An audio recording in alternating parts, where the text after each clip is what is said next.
All right. Good morning, Source Gamers, and good morning, Source Gaming. It is March 30th. We're on the second to last day of March. And with me, I have Nantenjex. Hello, everybody. It's a gloriously sunny day here in the UK for once. It's a miracle, a spring miracle. And It's Colin. a sign of a good week. Morning. That's all I got. Yeah, it's not as sunny as over here. It's really foggy. They don't have the same uplifting spirit they're not in the same uplifting spirit that I am right now. Not completely. I mean, well, I guess environmentally, no. Mood-wise, personally, yes. Okay, you're ready for the big exciting week we've got coming up. Exciting, and also a lot of work that's gonna need to be done depending on certain factors. Yes, it's true, very true. I've got taken a Wednesday afternoon off because the direct is like 1 o'clock my time, 1 p.m. Right. So just gonna literally stop working, have lunch, jump on our reaction stream, and see where the day takes us. Maybe there'll be nothing. Maybe it won't be the blowout we're expecting. I hope it is. I'm gonna wake up. And Cool. And that's it. That's step I'm one. gonna That's wake step up and one. it'll just like it'll just start. Like it'll You have a we're Wallace doing and this at Gromit 9 style, a.m. Wallace and Gromit style contraption to fling you Yeah. out of bed onto your desk chair. Switch to direct appears immediately. Yeah, That's and exactly. as soon as the direct ends, one of those little grabby arms just breaks the Switch OLED over my knee. Won't be needing this anymore. How long No, is my your lunch Animal break, Crossing Nantan? Island. What was that, Phantom? How long is your lunch break?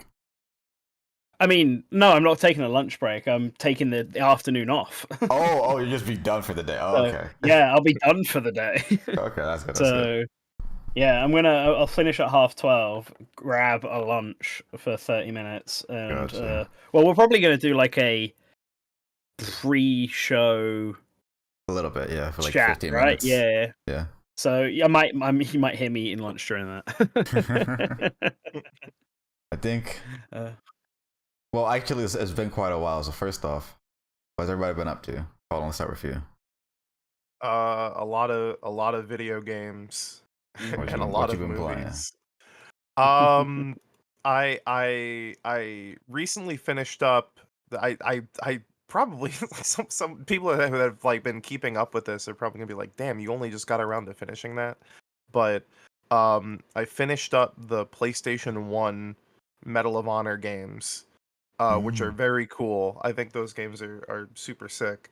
And then it just kind of gave me a bug to start playing some more PlayStation 1 games, and definitely some more like off the beaten track ones, I guess. So started playing Parasite Eve. What a cool fucking game. Ooh. What a nice, cool fucking nice. game.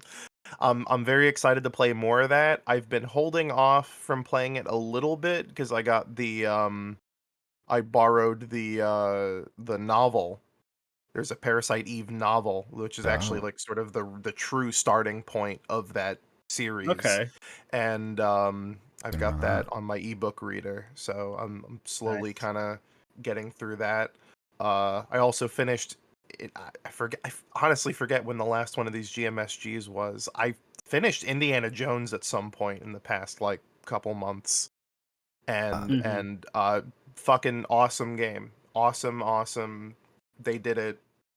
I can't wait Nice. to actually buy it for the PlayStation 5 or maybe the Switch too. Who knows? That's honestly, I feel like it's kind of on the table.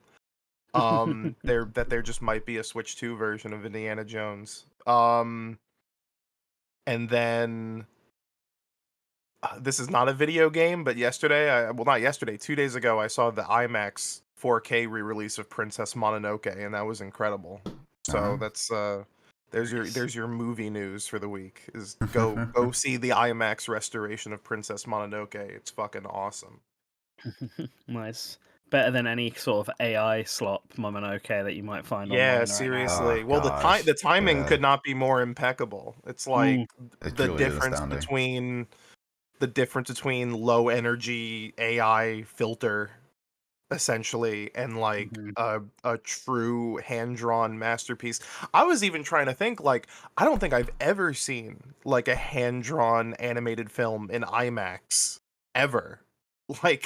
Not like I don't know if that I'm sure there's like an example of it from like 20 years ago or something, but I legit cannot think of another time when you would have been able to go see that. And Yeah. obviously it's not like a true IMAX film because it's like Mhm. adapted from just a normal movie, but um damn, Damn. goddamn, seeing those illustrations, seeing all that animation blown up to just a huge ass screen is like whoa, it's all-timer stuff right there.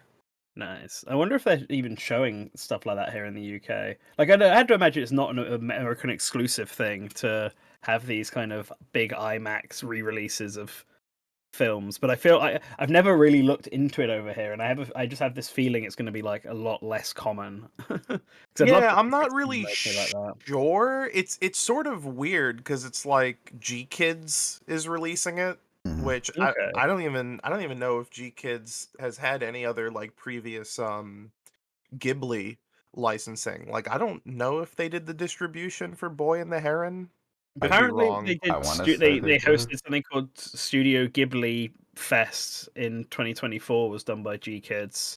Yeah. I guess so. I mean, Ghibli's had so many partnerships with like Disney and all these other Yeah. random ass corporations over the years. They were working with WB at one point because all the Ghibli films were on HBO Max Hmm. when it launched. They So were all I on Netflix at one point. So I remember Netflix made a big deal about how yeah, they got all the Ghibli movies on there. yeah, I'm not sure, but if it's playing near you, go do it. Go Especially check if it you're one of those animation is cinema people. out. Nice, nice. So what have I been doing recently? Xenoblade is probably the most recent thing I've been doing. A lot of Xenoblade Ooh. because that game is a lengthy process, and I want to get to the new content, but I can't control myself. I have to do like every possible side quest as they come up. I'm not one of them people who can just skip it and come back to later. If it's around my level, I want to do it then because it'll be too easy if I wait until later on in the game. So plus, I want to unlock all the party members and have them as early as possible, especially because like blade points and all that only start building up for characters once you've unlocked them. Like you don't have to use them to build it up, but they won't start building up until you've unlocked them. So I'm trying to unlock all the characters as fast as possible as well. But it means that I'm like I think I'm like chapter 5. Just finished chapter 5, so I'm not even like anywhere close to How many chapters the are there? new content. I don't remember. I know there's at least 11 chapters, Okay. which is like one more than what Xenoblade usually has. Usually, Xenoblade's are 10 chapter games. But with the new content and stuff, I don't know if it's been treated like a chapter 12 or an epilogue or something else. I know there is at least one new character I've met. So some of the new characters are just being introduced as side quests. But the actual interesting new story stuff, the answers I want from the original game 10 years ago, that's all definitely post game. So just gonna have to push my way through it, which is kind of annoying because I don't want to play another game while I'm playing this one because it'll just distract from it. But that Enna's Dream Barbecue just released, and I want to try that out. Yeah. I think it's only like 2 hours long. Oh, okay, that'll be Yeah, but easy it's also then. like being released in chapters as well or something. Yeah, So doing a Delta yeah, Rune thing, isn't it? The first chapter's I free. believe so. Yeah. Yeah, and I also they released a fan translation for Metal Slayer Glory Deluxe on Super Nintendo, and I've been wanting to play that game for a while now. So I'm like, do I play that? Do I do I download that onto my analog pocket and like play that in bed, or do I get it onto my SNES Mini and play it on the TV? But I don't want that to distract from Xenoblade either. It's a big conundrum I'm in right now. Alright. Alright. So as for myself, because I believe to answer Colin's earlier question, I think the last EMSG was potentially sometime in January, maybe. Because Oh that my one is god. titled episode 102 is titled "The Year of the Snake and the Switch" or something like that. Which Yeah, I'm means pretty sure it was the first one of the year. yeah. So this is literally our second episode, and it's been quite a while. And that last Yeah. episode was before the Switch 2 was even revealed.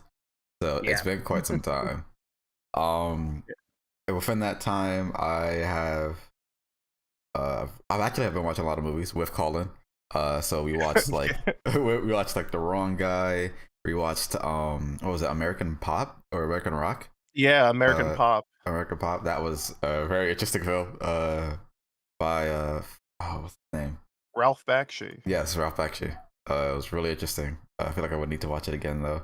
We also watched Mind Game. Independently, I saw Looney Tunes with a friend of mine, and then I believe Colin also saw Looney Tunes with Yeah. on his own time. Which that was really, I was way better than I thought it would be. I was worried that I wouldn't enjoy it, but I actually did really like it. Very absurd in its humor. What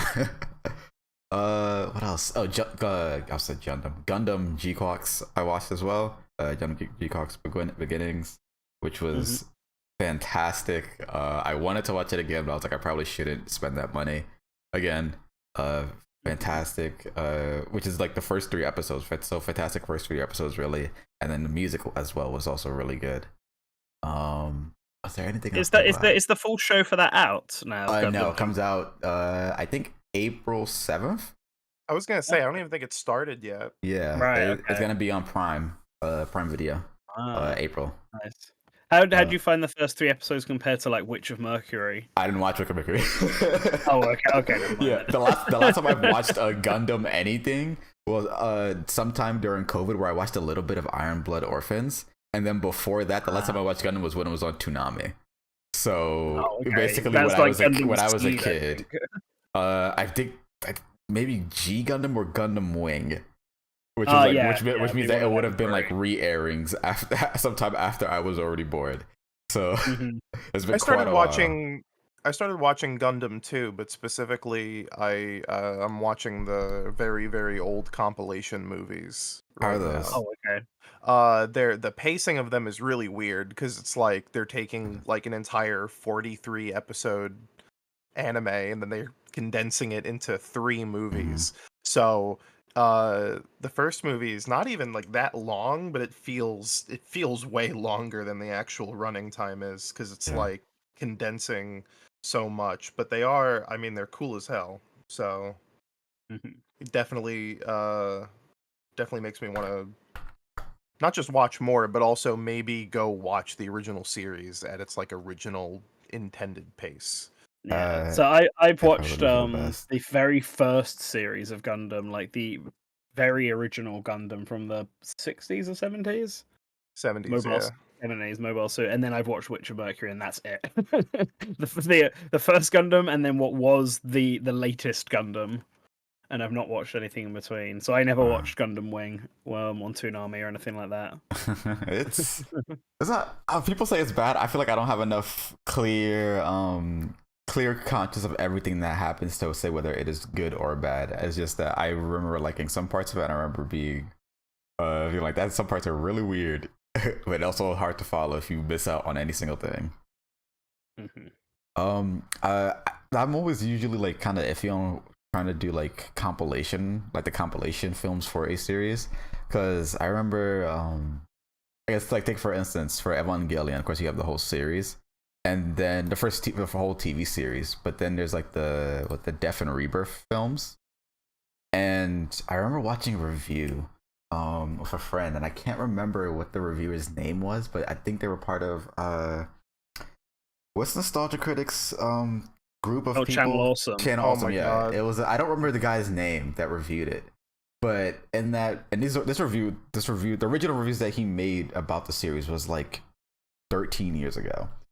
And but in that review he uses footage of the compilation films, which when we were watching the review, I was like, hey, wait, that's not the characterization of certain instances, or even just dialogue between the characters, is going to be very different in a compilation film, because in those compilation films they actually redubbed it. So Oh god. the cadence that a character might have when they were talking in one instance is going to be completely different in a different instance. And so in the original episode where a character sounds more sympathetic, in the redub they sound more like a jerk or an asshole. So it can be completely viewed differently, it could completely change your entire view of what happens in those events. So that's why I'm often like, maybe I should probably watch the whole series, but then there's also finding the dedicated time to do that. uh but speaking of dedicated time to watch a series, I actually watched the Pixar's Win or Lose as well, which was 8 episodes long, and it was pretty good. Actually, it was very good. Not just pretty good. The last episode I didn't like too much of, and then, um, of course, there's the controversy about the part that Disney asked Pixar to take out, which, even though they were asked to take that part out, the story that is being told visually is so clear cut that if it still feels present. So I'm feel very mixed on it, on that episode specifically, which is episode 7. But otherwise it was a very good series, and it's kind of a shame that they're going to be going back to doing sequel stuff rather than more leaning more into their original stuff. Yeah, Um, that's what's been the most success for Disney. That's the problem. It's yeah, from all their films, it's the sequels that have managed to pull all the yeah. bucks in, and Which not that. Then again, they still do the live action stuff, and I don't know how well that's selling compared to. I think Maybe they it's still selling did better than I fine. think.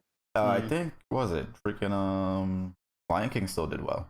Not But Lion King, was it the Mufasa movie? Mufasa, I was It going did to say, well did that one still. do well? Is it just because it didn't do as well as Sonic? That's It didn't do. It caught up over time.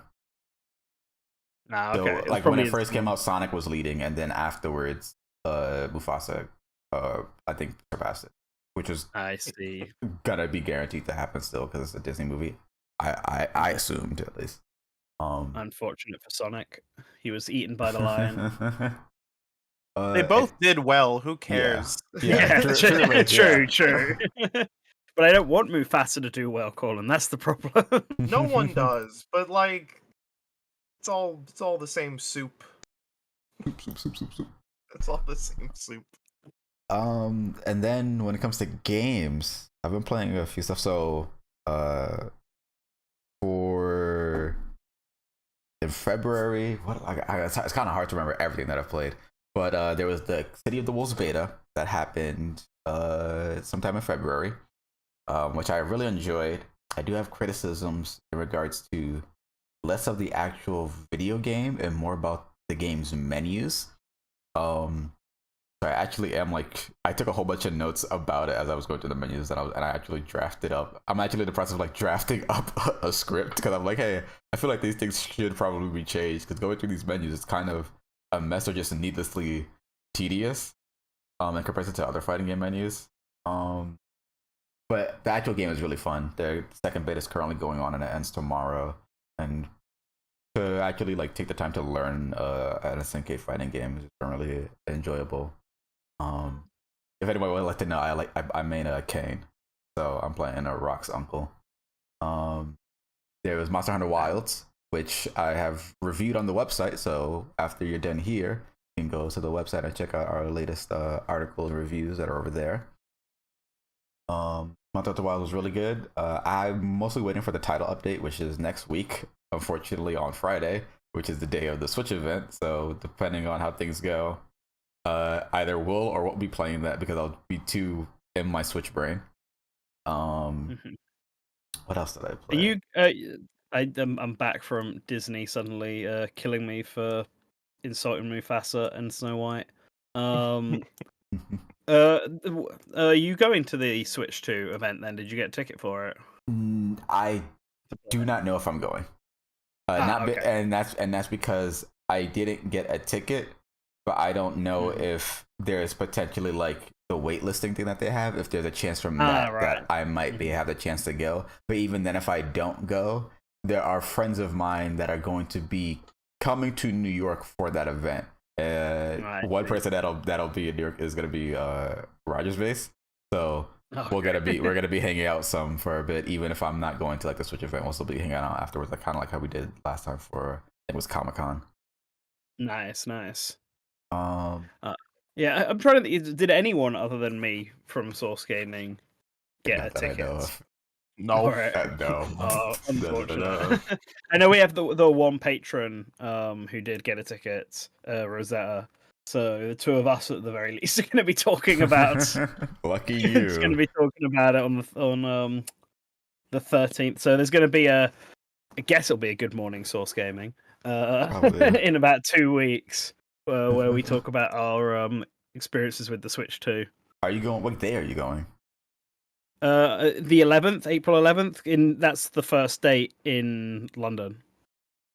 Because New Oh, York gets it right. like a week Yeah. early. This is the problem. It's you guys get Right. it this weekend coming up, and I think Paris also gets it this weekend coming up, and then the rest of Europe doesn't get it until the weekend after, and then it's like slowly rolled out over several other countries until mid-May, I want to say.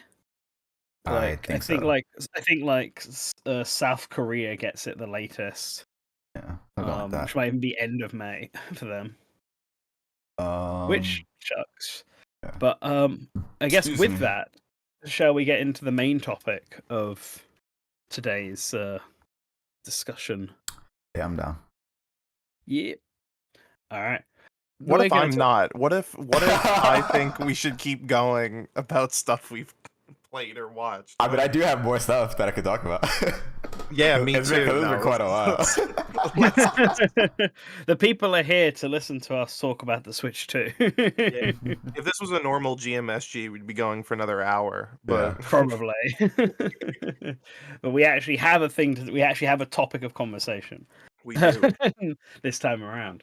And that is the Nintendo Switch 2, which will obviously be fully revealed to us all on Wednesday, 1 p.m. British summertime, or maybe it's 2 p.m. British summertime now, actually. And I'm going to have to double check that because of time zones, 9 a.m. uh, Eastern time. what time it is. 9 a.m. What time is it right now for you guys? About to be 11 in 2 minutes. About to be 11. So 2 hours. Yeah, it will be 2 o'clock my time because of British summertime. Well, then. I mean, you also know That- because we'll just be in here. So I mean, true. Oh, I got to make sure I'm not like an hour late. It's my because then big whoops. Yeah, and 9 a.m. EST, so an hour earlier than the normal Nintendo Directs time. some directs well, have been 9 a.m. actually. Or like okay. the Well, an Pokemon hour- Presents are often 9 a.m. too. An hour earlier than last week's Nintendo Yes. Direct. Yeah. And we don't know anything like about its length, what Nintendo plans to show, other than obviously the Switch 2 itself. We can make assumptions, and I think that's what we're going to be doing today. Yeah. So let's talk. What do we want to talk about first? Hardware, length. games, the what? length. The length. Oh, the length of the Direct. How long do we think it'll be? Because that's kind of the one thing. When it comes to Nintendo Directs in general, it's kind of like the one thing that's like, how long am I going to be sitting here hearing about all these things that I cannot right at this moment interact with, and how much they're going to be consuming my brain for the rest of the day. So the length, and for me, I think it's going to be at least an hour, and I'm constantly thinking maybe an hour 30. Oh, damn. That's how much I actually think how long I think it would actually be. No, I don't think it's going to be that long. I think it's going to be about 45 minutes. That's what I'm saying. 45 minutes. Yeah, I honestly have no clue. If you had to take an educated assumption, I would probably ballpark it at like 50 minutes, but I feel like the thing that's really throwing me off here is the fact that it's like they are calling it a direct, but I don't think it's going to be structured like the directs we've normally been seeing, where it's like, yes. you know, trailer. I think I do think it's going to be more in the form of like the 2017 Switch presentation, unless they do. I mean, like, I keep thinking about that one Sony PlayStation showcase where it was trailer, and then the last 3 minutes was like, here's what the fucking thing looks like, here's how much it costs, Yeah. goodbye. Which I don't think they're gonna do, because I do think they have a little bit more to say about the hardware and the software of this thing. But I do think the way they are going to focus on games is going to be probably a little more longer form than perhaps what we're used to, but also it could be up in the air. It's honestly it's honestly really hard to get a feel for what to expect. Yeah, see, I don't expect it to be like the presentation for the Switch in 2017, simply because that was like a stage show done live, and it had all the Right. pacing and the Mhm. presentation of a stage show. They obviously had the section where Koizumi messed around with the Joy-Cons and just replicate ice pouring into a glass or whatever, or when he was showing off 1-2 Switch, and that was all like a pre-recorded video. But everything else was, here now is Suda51 to go off script for 10 minutes. And now here is the Shin Megami Tensei guy to come on stage. Yeah, I don't expect that, but I do expect maybe developers talking to the camera per video game, at least for a little bit. A little more scripted, a little more I think we'll definitely get some of that. My current thought is that kind of an inverse of that Sony one, where they start with here is the actual Switch 2 itself, the hardware, but spend a bit longer than 3 minutes on it. Probably spend like 20 minutes on it, just going over.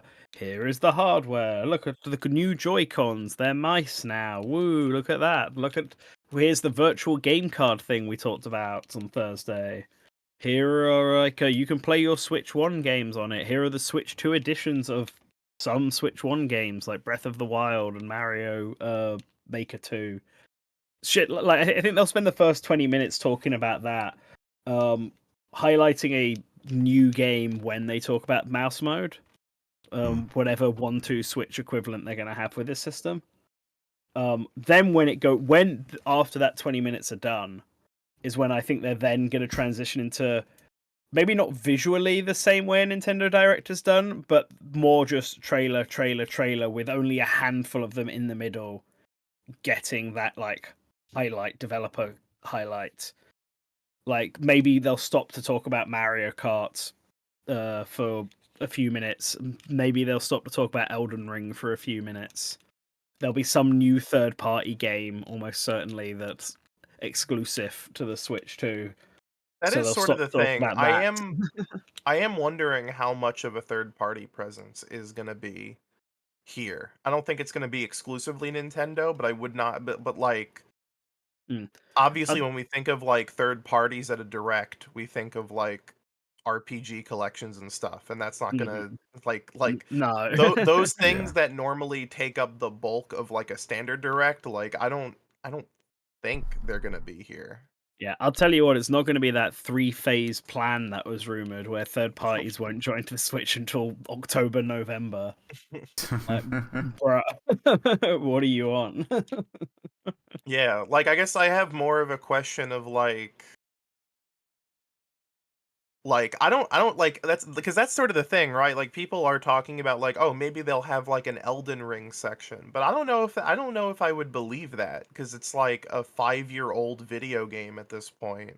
I guess. And it's like, yeah, obviously there's like ooh, it can run on the Switch 2 now, but like they might save that for like a sizzle reel or something. I feel like probably not best to show off your brand new like more powerful console while being like, look, it can play the PS4's greatest hits from a few years ago.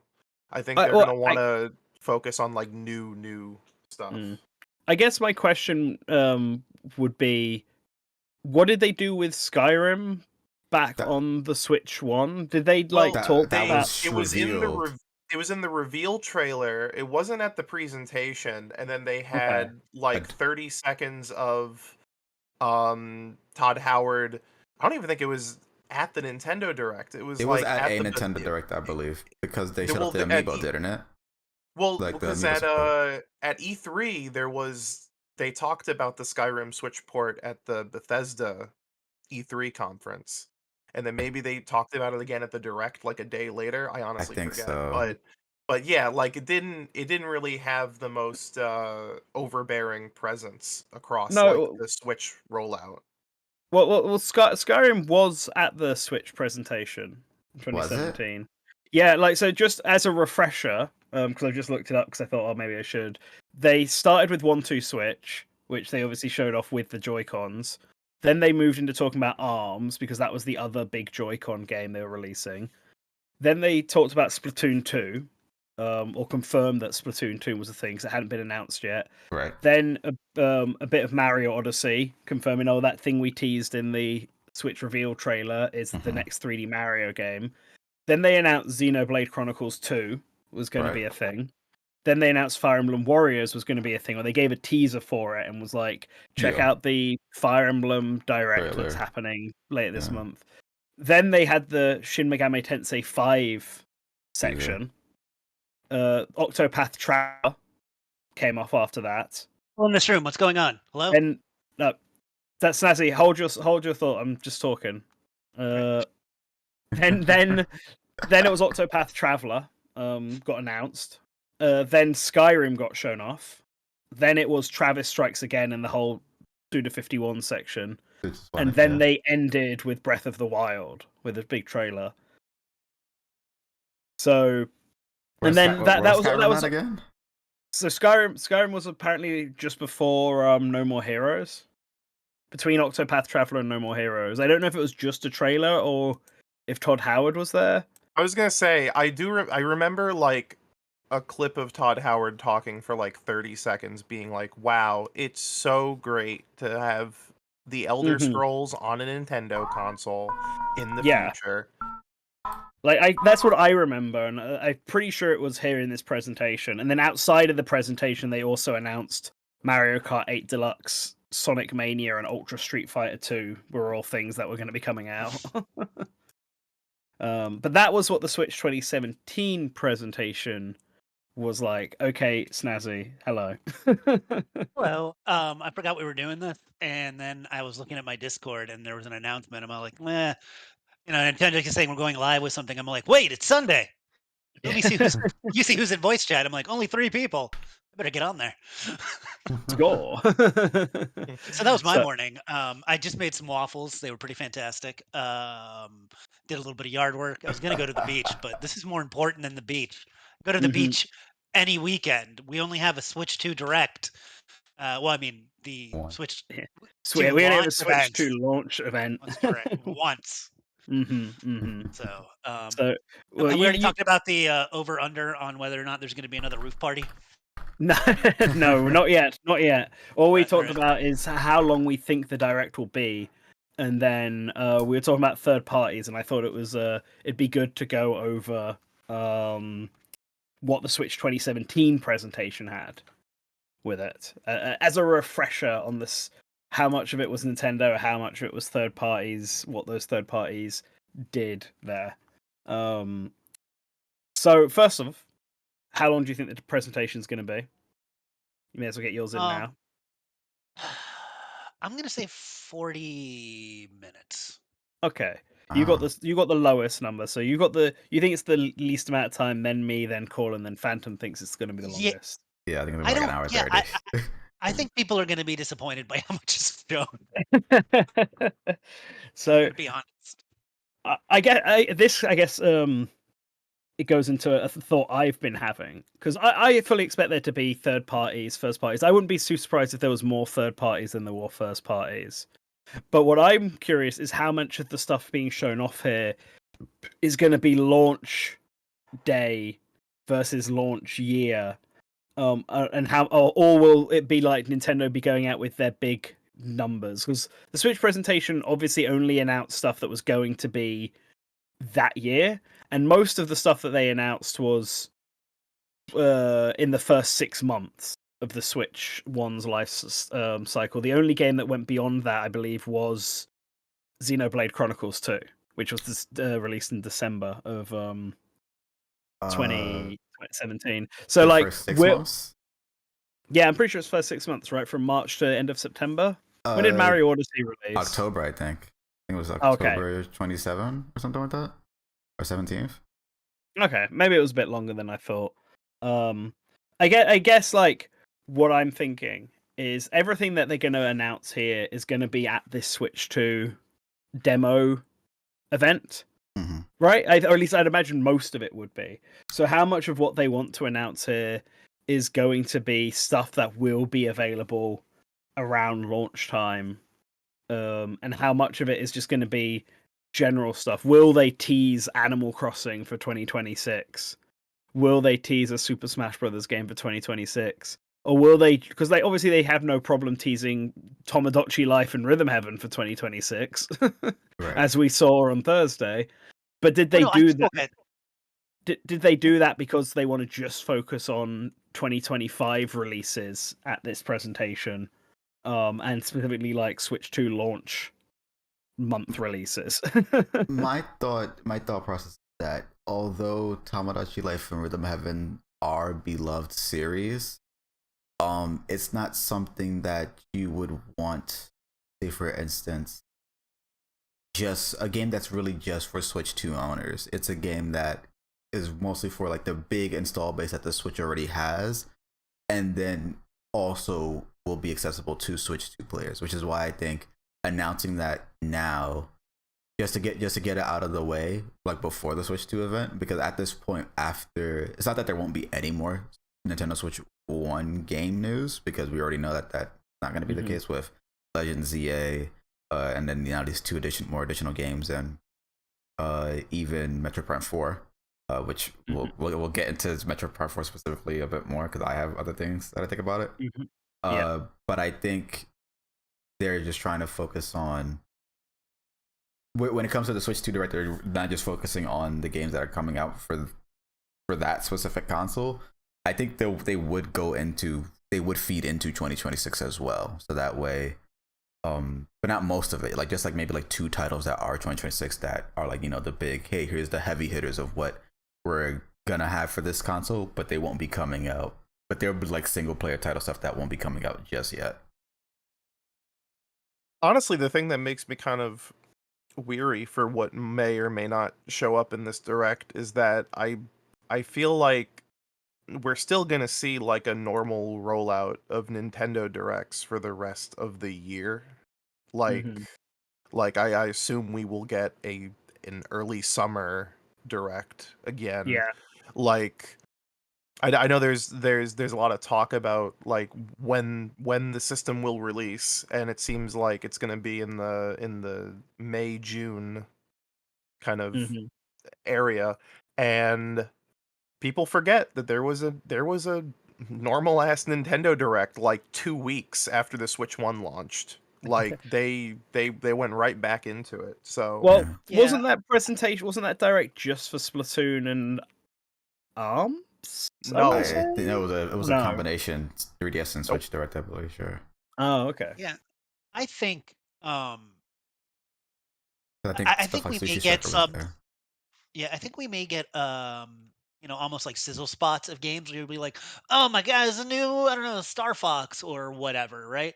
But then we won't really know more about it until later. I have a feeling that there's going to be some spotlight games.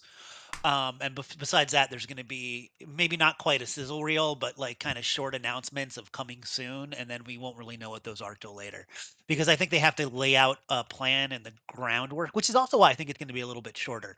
I think there's going to be an okay amount of stuff shown off, but I think we're probably only going to get, I don't know, maybe 2 or 3 full first party trailers of Switch 2 exclusive games, and then we're going to get Switch 2 kind of information, and then we're going to get some third party whatever. But like I said, I don't know. Maybe I'm downplaying it, but I just feel like that makes more sense than Yeah. like an hour and a half, and oh my god, a new Punch Out, a new whatever. I don't care. Oh That's a my lie. god, You care about a new Punch Out. Don't you lie to us. I care very much about a new Punch Out. I'm just saying I don't expect to be like, oh my god, and here's gameplay of Pikmin 5. Like, no, man, there's not going to be Yeah. like as much as I think people. Mhm. Like I said, maybe I'm just being a downer, or maybe I've just been around long enough that I've seen enough of these console launches. We call them realists, Snazzy. Okay.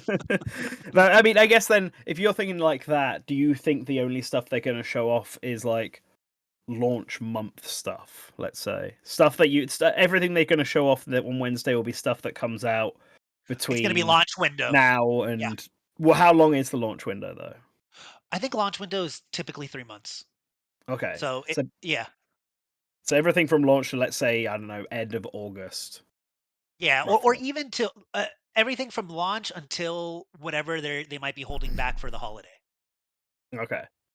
Because we've Yeah. got Mario's anniversary coming up in September, mid-September, Yeah. which I'm sure they'll definitely have Yeah. something for. But I would like Colin said, I fully expect them to do a presentation in the summer like they usually do, either end of Yeah. June or start of July. And it's that presentation is where I feel like we're going to see Switch 1 games again.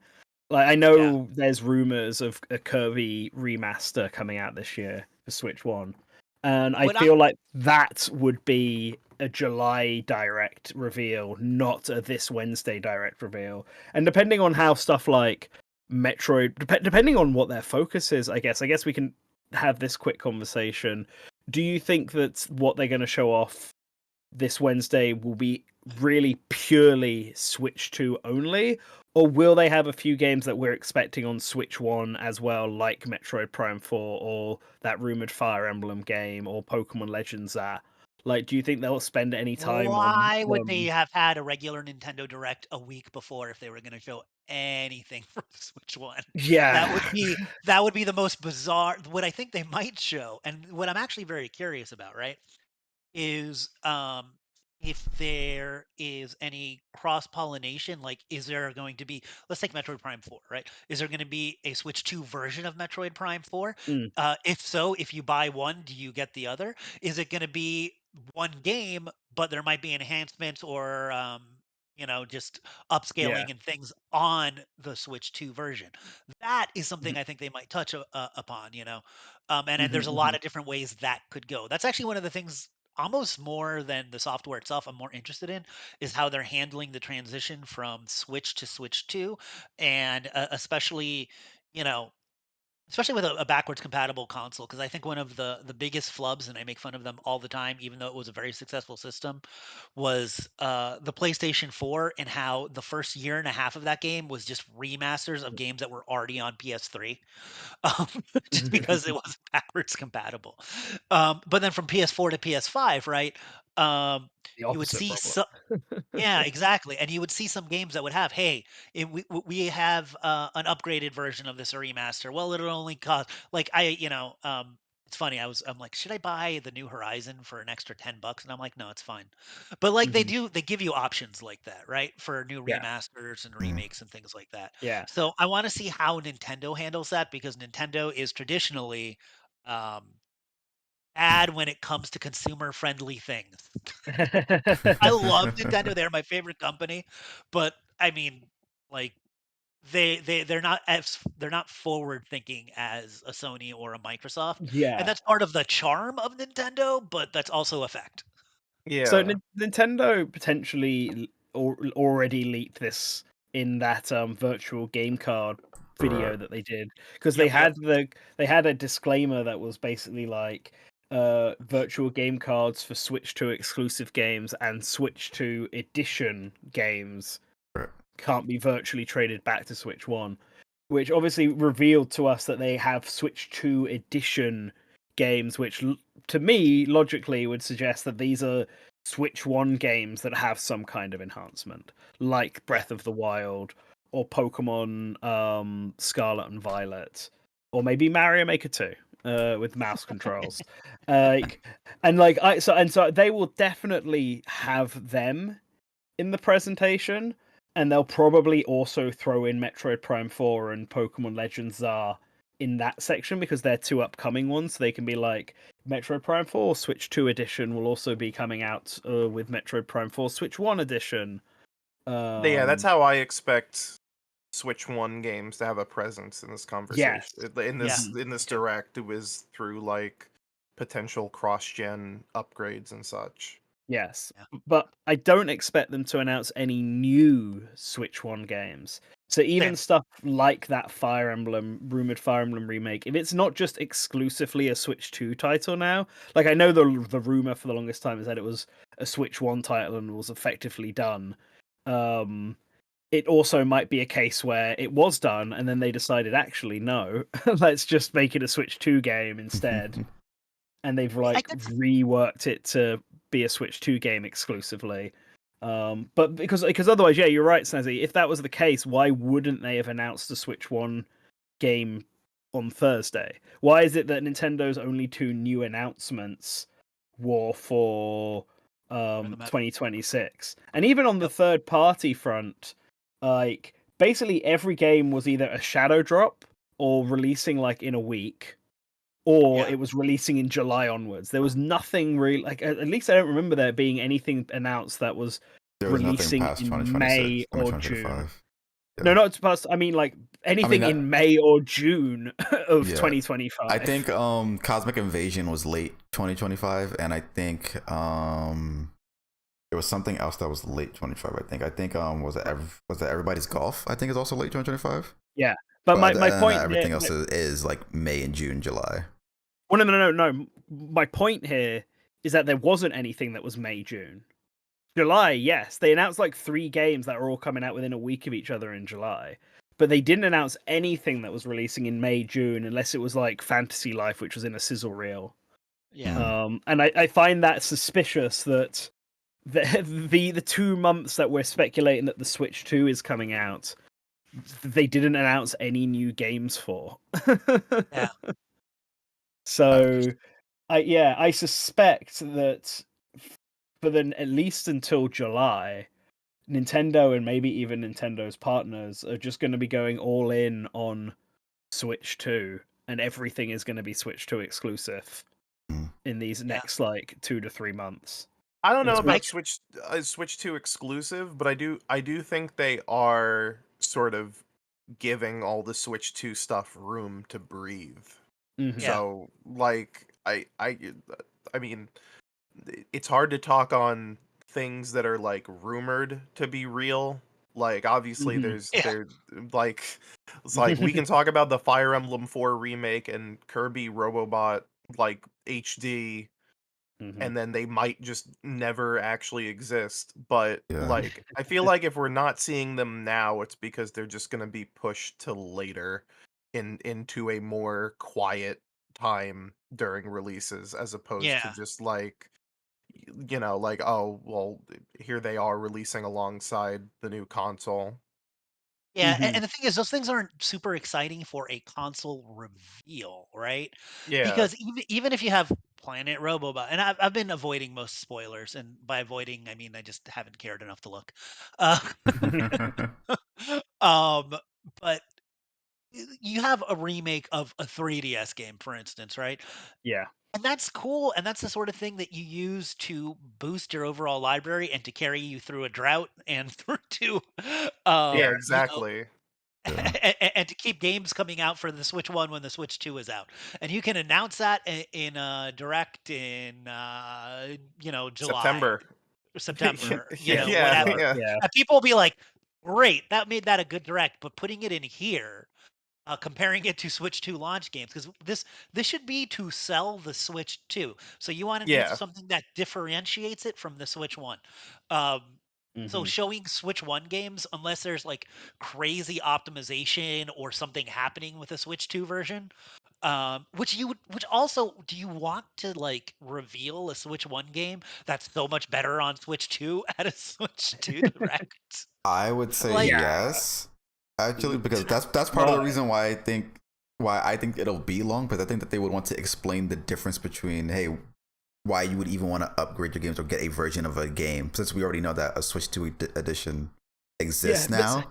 I think they I would think a actually lot of want to that take that time to actually explain, hey, But here's a that little would bit of what the differences would but you be. wouldn't reveal a game like that because it would hurt any hype going to Mhm. Switch 1. If you did that for Metroid Prime 4, that would make sense. An already revealed game. Oh my god, look at the difference of these two things. But the reveals to get hype for, like, I don't know. I feel like anything that's like cross gen, like this is a weird place to reveal it. I do think showing something like Metroid Prime 4, if there is like a night and day difference, which unfortunately, here's another thing is I've come to realize recently. Um, I was reading something where it said that most most computer monitors are at 1080p. People still haven't gone into 4K monitors for their computer, right? Yeah. On top of that, people are watching things on phones and tablets, which also max out at around that resolution, or if it's higher, is a tiny screen. So when they're showing you games and they're like, "Oh my god, look at the frame rate difference between this and this," and I'm like, "I'm watching it on a capped YouTube stream." Well, it's even Like, it's Mhm. also bad because like the bit rate through streaming is so low as exactly. well. So that's like what happened with the PlayStation 5 Pro 5 reveal, Pro where reveal. it like Yeah. unless you were watching it on a 4K TV and you had your fucking head right at the panel, like you couldn't really see a difference between the pro and non-pro footage, aside from Yeah. maybe like it looking a little more emboldened. But So when you have that, and then you have Nintendo's fan base compared to like, I'm sorry, like Xbox tech heads that are really interested in teraflops. Like, I don't know how much value there's going to be in like being like, oh my god, this is so much smoother, because you can't really tell. Like, Well, I I think can't, it's gonna be dependent on the game itself. of Like course. I feel like in the case of something like Metroid Prime 4, they could probably very easily explain away the differences between the two, as opposed to Mhm. being like, for the next 3 minutes we will show like comparison footage, because Like, you can just here's Digital Foundry. We have to put a little line yeah, on the because bottom so people know what the you hell's can going just on. say, in regards to like a Prime 4 or even like Uh, Pokemon ZA, you can just say like game runs at a higher resolution, games runs at a faster Ooh, frame rate, and most people will be like, yeah. that's But I good. think I think like if we see like real like comparison stuff, it might be because they have, and I'm just like, there was a rumor of this. I'm not saying that I think it's gonna be there, but like like maybe a remastered Breath of the Wild, Yeah. because that is a slightly older game and there's more opportunity to include more hardware focused enhancements like DLSS or ray tracing or whatever the upscaling tech they're going to be using on this new thing is. Yeah. Right. I'm not even really speaking on terms of like the comparison of like graphics. I'm speaking more in terms of like explaining what the intent of how it's supposed to work, or like just to explain like, this is the thing that Yeah. we're that they're going to be including. Okay, explain how Yeah. this inclusion works, or how is it going to be the case that you upgrade a digital game in comparison to a physical game? Like, okay, when you put the Yep. cartridge back into your Switch, you're like, it just explain that, okay, it's going to revert back to the Switch One version, or like, and in some cases explain like what, if there are differences in terms of like, not in terms of like how it performs, but like if there's something that you could do differently, or if there's a, for instance, if the way that you would utilize the Switch 2 Joy-Con can be different for this game now in comparison to what you could do in with on the Switch 1, something like that, rather than like up like literal graphical updates. That's what I mean. Yeah. Because Yeah. kind of the Yeah. same way that But they explain the virtual game cards. It's like, oh, here's a new thing. Okay, now Mhm. explain it. Yeah, so I guess what I would argue for that is you only really need to show off one game to get that. So Breath of the Wild, let's say that's the obvious one. That's the one they use as their example to show how you do upgrades and stuff like that. And I don't think they need a massive amount of time. And then any other Switch 1 games that are getting this enhanced feature, they can just have in a sizzle reel. And if they want to explain what changes are being made specifically to each of those games, well, I'll point out that they did just release a fancy little mobile app that's designed Oh, very specifically to deliver news directly to people.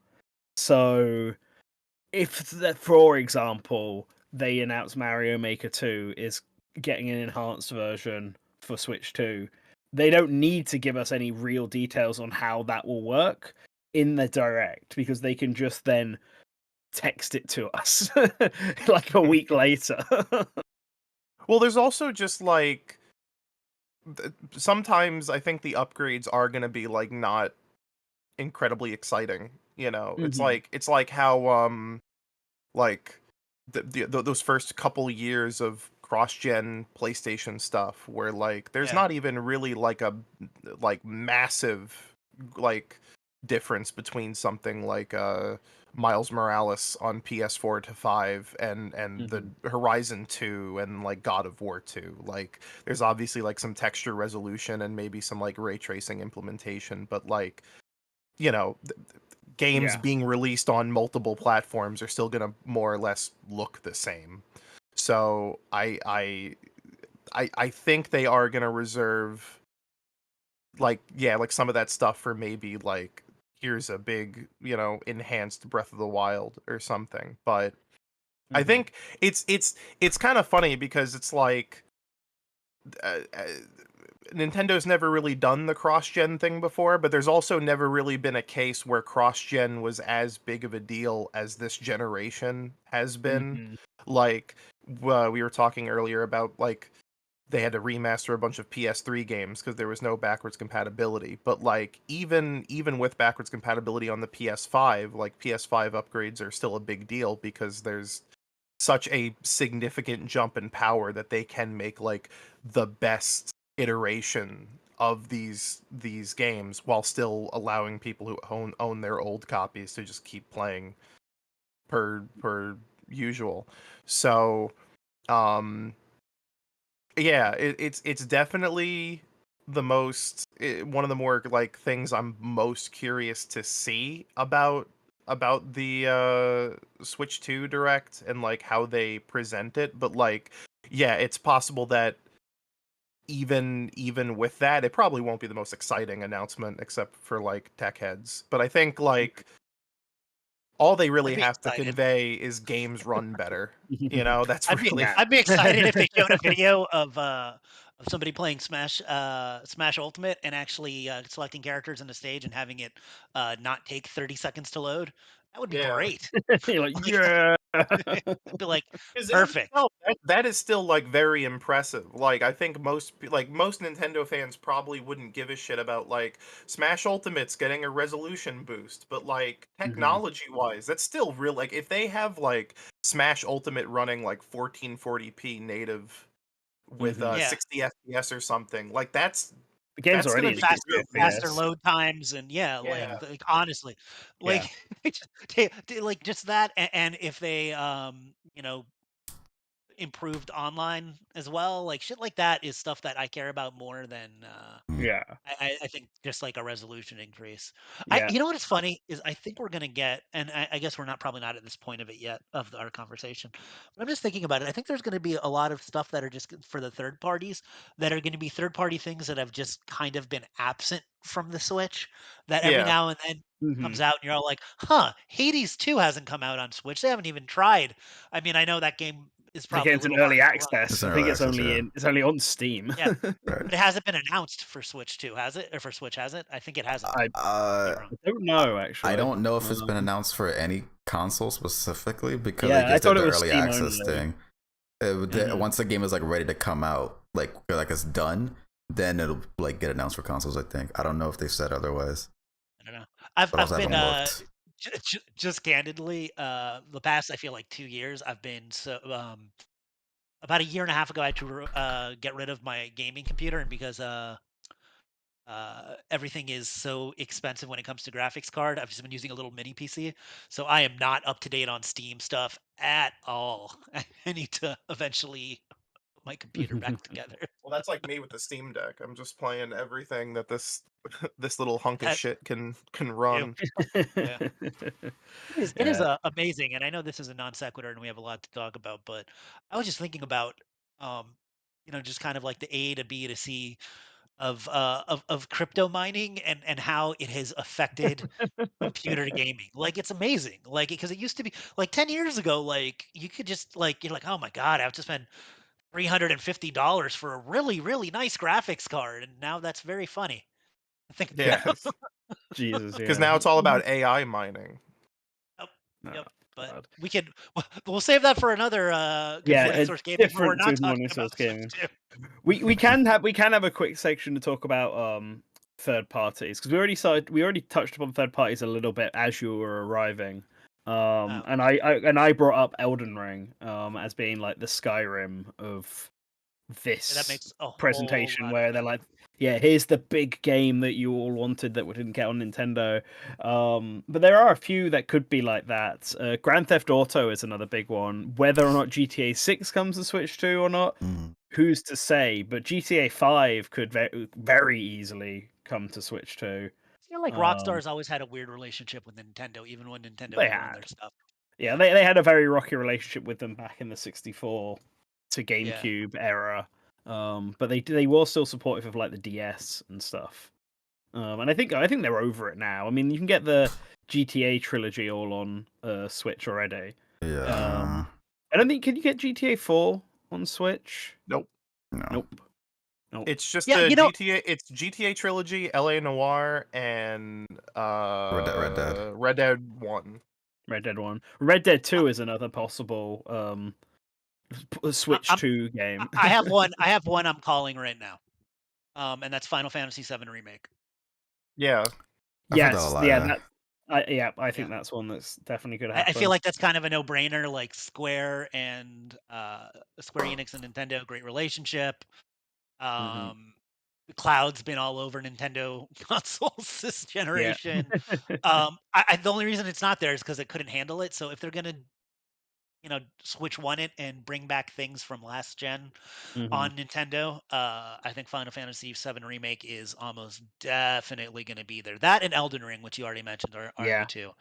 And I besides think that, like I don't know, I think the Baldur's Gate third 3. party I don't know. presence is going to be primarily either new stuff, as in like completely brand new Switch 2 focused projects, kind of like how the Switch Hmm. presentation had Yeah. like the SMT5 teaser and No More Heroes 3. It's like things that are new for the console as opposed to Yeah. like, Yeah. that's right, gang, we got Doom on this thing.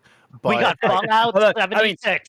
but I just very quickly, Doom is a funny one to bring up because I actually do think Doom Dark well, Ages could that's be there on Wednesday. the other flip of the coin is that I do think we may see some announcements for games that are like literally new, like within the past, because that's going to be like way more impressive than just like, that's right, a game that was on the Xbox One is now on the Switch 2. Mhm. So I do think we might see maybe not like a full reveal or like standalone trailer or something, but I could imagine there's like a little bit in the sizzle reel where they have like Doom the Dark Ages or Mm. Indiana Jones. Well, I think Doom: The Dark Ages might be a launch title potentially. Ooh. In which case, I think they'd give it a bit more focus. But I do think there's a sizzle reel. Like I've seen people in the chat being like Persona 3 Reload, Metaphor, Devil May Cry 5, which Devil May Cry 4 needs to come over first. But I guess timing wise, with the anime coming out next week, it would be a good time to announce a new Devil May Cry project. But that read the Resident Evil remakes, but those kind of games, while big because they're not on the Switch, um, could very easily just go into a sizzle reel Yeah, because of like, they're not the most exciting. yeah, Yeah, then yeah. But I think some of the biggest ones, even if they're like games that have already been out, like Final Fantasy VII and Elden Ring, and new ones like Doom, I think could get away with getting their own section. GTA Mhm. 6, if that's there, probably get its own section. It's also Uh, kind of tricky to talk about because, like, obviously the Switch 2 is not going to be a portable PS5, but, like, the mhm. gap between the Switch 2 and the current gen consoles is at the very least, like, a little bit closer than something like the Switch 1 and the Yeah. Yeah, PS4 and the Xbox One. Like, we've Mm. seen with hardware like the Steam Deck that, like, a lot of modern games can be configured to run on pretty low end hardware, Yeah. and this thing is going to have significantly more headroom because of being able to optimize specifically for the yeah, hardware. yeah. And And Yeah. if this was going the same route as the original Switch reveal, which I don't think it is, because I think Switch has had enough headway now, and also we are in kind of a different ecosystem. There's rumors of both Microsoft and Sony trying to get into the handheld market. There is the Steam Deck. There are other handheld PCs. There's a whole bunch of emulator boxes out there, and none of these have. There's regular tablets that have gaming on them too, and none of these fit the same market or have the same success as just gaming devices that the Switch has. But it yeah, is a little bit different still. So I don't expect them to be like, oh, because so much of the appeal was you can run Skyrim on the go, and now there's lots of ways to do that. Like, for Mhm. instance, yeah, if this had the same strategy as a Switch, you'd be looking at things that were like from the early 2020s that were almost that were cross gen, like Cyberpunk 2077.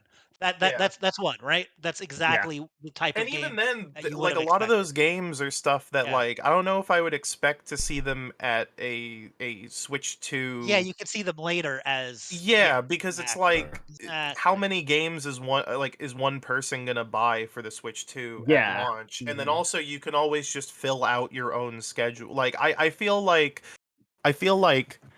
there's not a lot of, aside from like stuff that's like purely current gen and coming out now. Like, if we're talking about games that are not on the Switch 1 and we're talking about like the last like 10 years of games, like there is a lot that can come to the Switch too, very simply. But yeah, like just because it can doesn't mean it's all going to be like dumped at once. I do feel like we're still going to see like the same way games were sort of like ported onto the Switch like years out from their original Yeah. release, just because they're you know, you got to put aside time to make these things, and also like Yeah. they have to kind of stand on their own. The only thing that I would say is different is if there were very particular first party, um, AAA ports of AAA games from Microsoft or Sony, if those existed. Like, I'm not expecting it at all, but like if there was like, God of War or Last of Us or something, I don't think that's going to happen. But if it did, that would be a big enough impact just because of what it meant. And to a Yeah. lesser extent, Right. something like Halo, a Halo collection could maybe do that, but that's not Well, going to be as exciting. we kind of saw that in the Switch 1 Direct, because we Yeah, had I was about to say. we have two. I mean, they're Sony. obviously not like A-tier Sony franchises, but like Patapon and Everybody's Golf are like Sony. they are Sony Sony IP. things, Sony and they things. were announced for Switch first alongside the PS5 and PC versions. Exactly, and that's the only reason I even brought up Sony. I wouldn't have brought them up if not for this last direct, because if that is an indication of more of a partnership, but the other thing is, I think both of those were Namco, right? Well, So they're Yeah, well, publishing, Bandai yeah, they're Namco. publishing and developing. No, yeah, developing and publishing them both. Yeah. so but There's only so all many Namco can do at once. yeah, not only that, but so much of Sony's prestige output is from Western studios, and I can't see Namco doing that. Yeah, not And to so who would do that? just to very briefly tangent on that I guess. Yeah.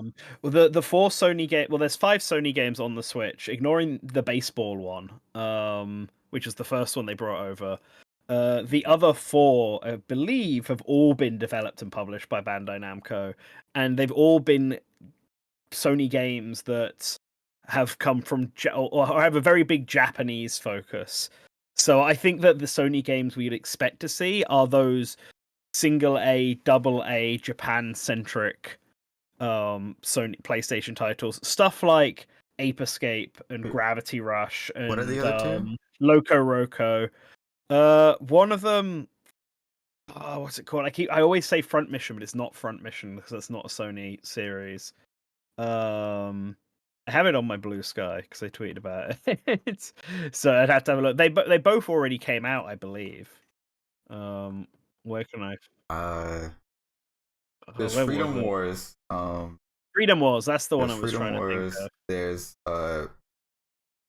there were 2 that we already talked about, which was Patapon and Everybody's Patapon Golf. and Everybody's Golf. Uh, I'm there's sure there was one more before There's Freedom Lego Wars. Horizons. Yeah, that's the one I was thinking of. Lego Horizons. That All right. That one's that not one's made in Bandai Namco. Japan? Sorry. No, sorry. I okay. got I forgotten what it was, but Lego Horizons was the one I was thinking of. Ignore that part. Freedom Wars is the more important one. Right. Basically what I'm trying to say is if it's got a Japan focus like Ape Escape and Gravity Rush, or maybe even Eco, Shadow of the Colossus, etc. Those are the games that I think are viable to be coming over to the Switch, and not stuff like The Last of Us, God of War, anything Naughty Dog related. It's probably not coming to the Switch. Think they can get Monster Hunter Wilds running on Switch too? No. I think they will make Monster Hunter Wilds come to the Switch too. Yeah, because I could see that being a big one. I mean, obviously, I would say never say never. Yeah. That's my 2 cents. So my takeaway. They got Doom 2016 running on the original Switch, so Yeah, that's another reason because Nintendo bought Shiver Entertainment, and weren't those were they the guys who ported the 2 Doom games to? No, that was Panic Button. Panic Button. Oh, okay, never mind then. And we actually have no idea what Panic Button's been up to. Well, there we go. Yeah, so it's like who knows what they've been doing. You know, what did Shiver Entertainment port then? Because now I feel because I'm pretty sure I mentioned in a video that I don't know, Crash Bandicoot. I don't know, Shiver Entertainment. No, because they've made. They did Hogwarts Legacy. Oh, good for them. And Mortal Kombat 1. Oh, Oh, okay. that was Just that so never mind. that's the best of all of the Switch ports. So good job. To be fair though, the Mortal Kombat 1 port is it's fine now. Yeah. Okay. And also B, that's still like an insane undertaking to get that game working on Switch at all. Weeb Slayer 2049 mentioned the Resident Evil remakes, and absolutely, I don't think they'd be revealed right now, but they could be if they do like some sort of third party sizzle. But those are absolutely at some point coming to Switch too. I'm Yeah. curious if they would ever do anything for people who, because those are all like cloud Cloud, games on the yeah. Switch One. I wonder if Yeah. they'll have a program for like games that were cloud games on the Switch One, if you can upgrade them to Switch 2 editions. Mm. I That don't. sounds very Nintendo. I wouldn't be Nintendo. It'd be Capcom, really. Yeah, be Capcom. Yeah. Yeah. Then, And I think in those kind of cases, I feel like what they what they would do is like, hey, we'll bundle these Buy it. games together, so that way you still have to buy them, but you're paying less for them. Yeah.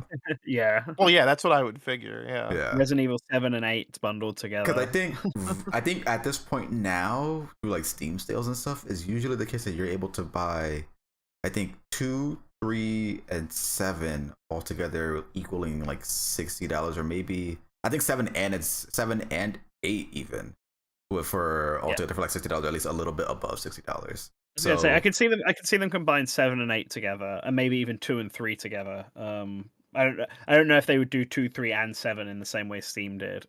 I think it's only going to be 2 at a time. that's about, yeah. But Possible. yeah, the way I've been thinking about it with third parties is that if it can run on an Xbox Series S, I reckon it can probably run on a Switch too. Even if it's running just as bad as some games run on an Xbox Series S, I think it will still happen. So and that means that most games that come to Xbox can probably run on Switch too, even if it's not the best version of that game. So I think it's all open for third parties. In all honesty, for Switch 2, I think until the PS6 and whatever Xbox is cooking next Yeah. decides that The more I think about release, it, I think we'll be good more on I the feel third party front. more I feel like Monster Hunter Wilds, even a highly compromised version, is kind of one of those perfect games to showcase, just because great Mm. relationship with Nintendo already. Monster Hunter already has a big fan base on Nintendo, Yeah. and it's a new game that's popular. Yes, a new game So from this year. exactly, so it would show that the Switch 2 is capable in some way of keeping up. So that I think would be kind of a highlight of a current game to show off Yeah, that's if they exactly could another one of the. manage it. Yeah. Mhm. I Hey, do think there will be, yeah, as Colin mentioned before, though, exclusive third party Switch 2 original projects um coming over. I couldn't tell you what they would be or who they would be from, because I feel like they'd need to be something impressive. Like, I don't think it wouldn't be very interesting if uh Namco turned around and was like, Xenosaga Remaster is coming to Switch 2 as exclusive. Like, Katamari Damacy. yeah. a Sequel remaster is incoming. no. Like if they did like a whole new game, or like Well, even like if they even a if they new went to like the full extent to like show something amazing that was like, oh, here's this thing that you knew, well, I like new remake. I feel like something like that would be really impressive. like, no offense to Katamari, I love that series. Well, I don't mean think the new Katamari. I don't mean is that. Katamari. I meant Okay. Xenosaga. I mean, Oh, like, right, yeah. if you make a whole brand new Xenosaga, or like a complete remake, and it's like utilizing like, so like it's utilizing like of course like a graphical style that is kind of on the same level of what Monolith Soft already does. That, and in of a sense, it's kind of like far more than like a kind of like a brand new game, even though while still being a remake. Okay, Like yeah. the experience there would be completely very different. Yeah, Xenosaga 4. Okay, yeah, fair enough. I think that would be a big one. That'd be like a Shin Megami Tensei 5 style reveal. So could something like Persona 6. Or Chrono maybe Trigger 4. yeah, maybe even Persona 4 remake. It is still a remake, but Yeah. if they were to reveal that at here brand new, I could see people getting excited for that. There's some things that I'm kind of curious about, because we've kind of had like developers say things like, "Oh, we're either working on this thing or we're looking to continue working on this thing," but yeah, we haven't like seen anything of it. So, for instance, Etrian Odyssey from Atlas, or what was the other one I was thinking of? Ace Attorney from, I think Ace Attorney 7 has been talked about like a With little the bit. power of the at, Switch 2, yeah, we can and finally granted, get that's not Ace something that's not something that needs to be announced here, but because it's been like so long since it's been talked about, and we're just talking about what third parties would be there to support the Switch like immediately at this presentation, I feel like something like that could be seen. Or like with like the whole like Mega Man stuff, like there's been multiple instances where it's like we've heard things from developers we haven't really seen in some cases. This can be that potential for them to get that space to show it off, especially for a new console. That's true, because thinking about the Switch 1, No More Heroes 3, even if it only runs at like 3 FPS on the Switch 1, I think that's a different issue than the Switch's power issue. That's obviously there because the No More Heroes games were big ones for Nintendo fans, being Wii exclusives originally, and Suda 51 is that kind of Japanese auteur that jives with Nintendo fans. So seeing something like Ace Attorney or Mega Man, which is a very Nintendo heavy third party, getting a new game, whether that be Ace Attorney 7 or Mega Man 12 or Mega Man X9, probably, that would be regardless of whether it really matters that it's on the Switch 2, it just matters there that it's a new game. Yeah. Because we're real Nintendo fans, what's more exciting, Conduit 3 or Red Steel 3? Oh, hell, Red Steel 3. Yeah, I'm with you, man. Unfortunately for us, Ubisoft has decided that it only likes 3 series now. Assassin's Creed, Rainbow Six, and I can't even remember the third one. Do you know what? If Far they do a Cry? third party sizzle reel, another game. Now I'm just kind of thinking of games that have been announced. The Snake Eater remake. What is Yeah, it? Metal Metal Gear Gear Solid Solid Delta. Delta. Ooh, Yeah, that'd be yeah. interesting. I feel like that one has a higher than average chance of coming over. What's the And date for and that, I'm by the I'm way? and I'm gonna say Super August? Bomberman R3 or 4, whatever they're at. Three. You know, It'll be 3. Yeah, I almost brought up Super Bomberman R3, but I was like, does anyone really care? I'm also gonna say this is where they're gonna show off a brand new Castlevania game because I'm gonna Now manifest it into that existence. That'd that be would cool. be a bigger August, announcement yeah. because like there hasn't been one other than the mobile ones. Like there is a I mobile feel one like coming out, I think, for Castlevania. I only discovered this recently. Chinese developed mobile Castlevania. is that the Grimoire of Souls or is that a newer one? I feel like there's another one. It could already Perhaps. be out. To be fair. But I feel like Castlevania is so primed for a new entry in one way or another. Like It is. it's yeah. After it's It, like successful. That's it. It's Castlevania Moonlight Rhapsody is the nice, game. great name. No, it's not. It's not out yet. But they've announced a ton of characters for it, like Alucard and Richter, and Yoko, Soma, Oh Shanoa. my God, I hope not. Some Lee E.O. Wayne said Just Dance. This is not the place to show off Just Dance. It'll be there Yeah, though.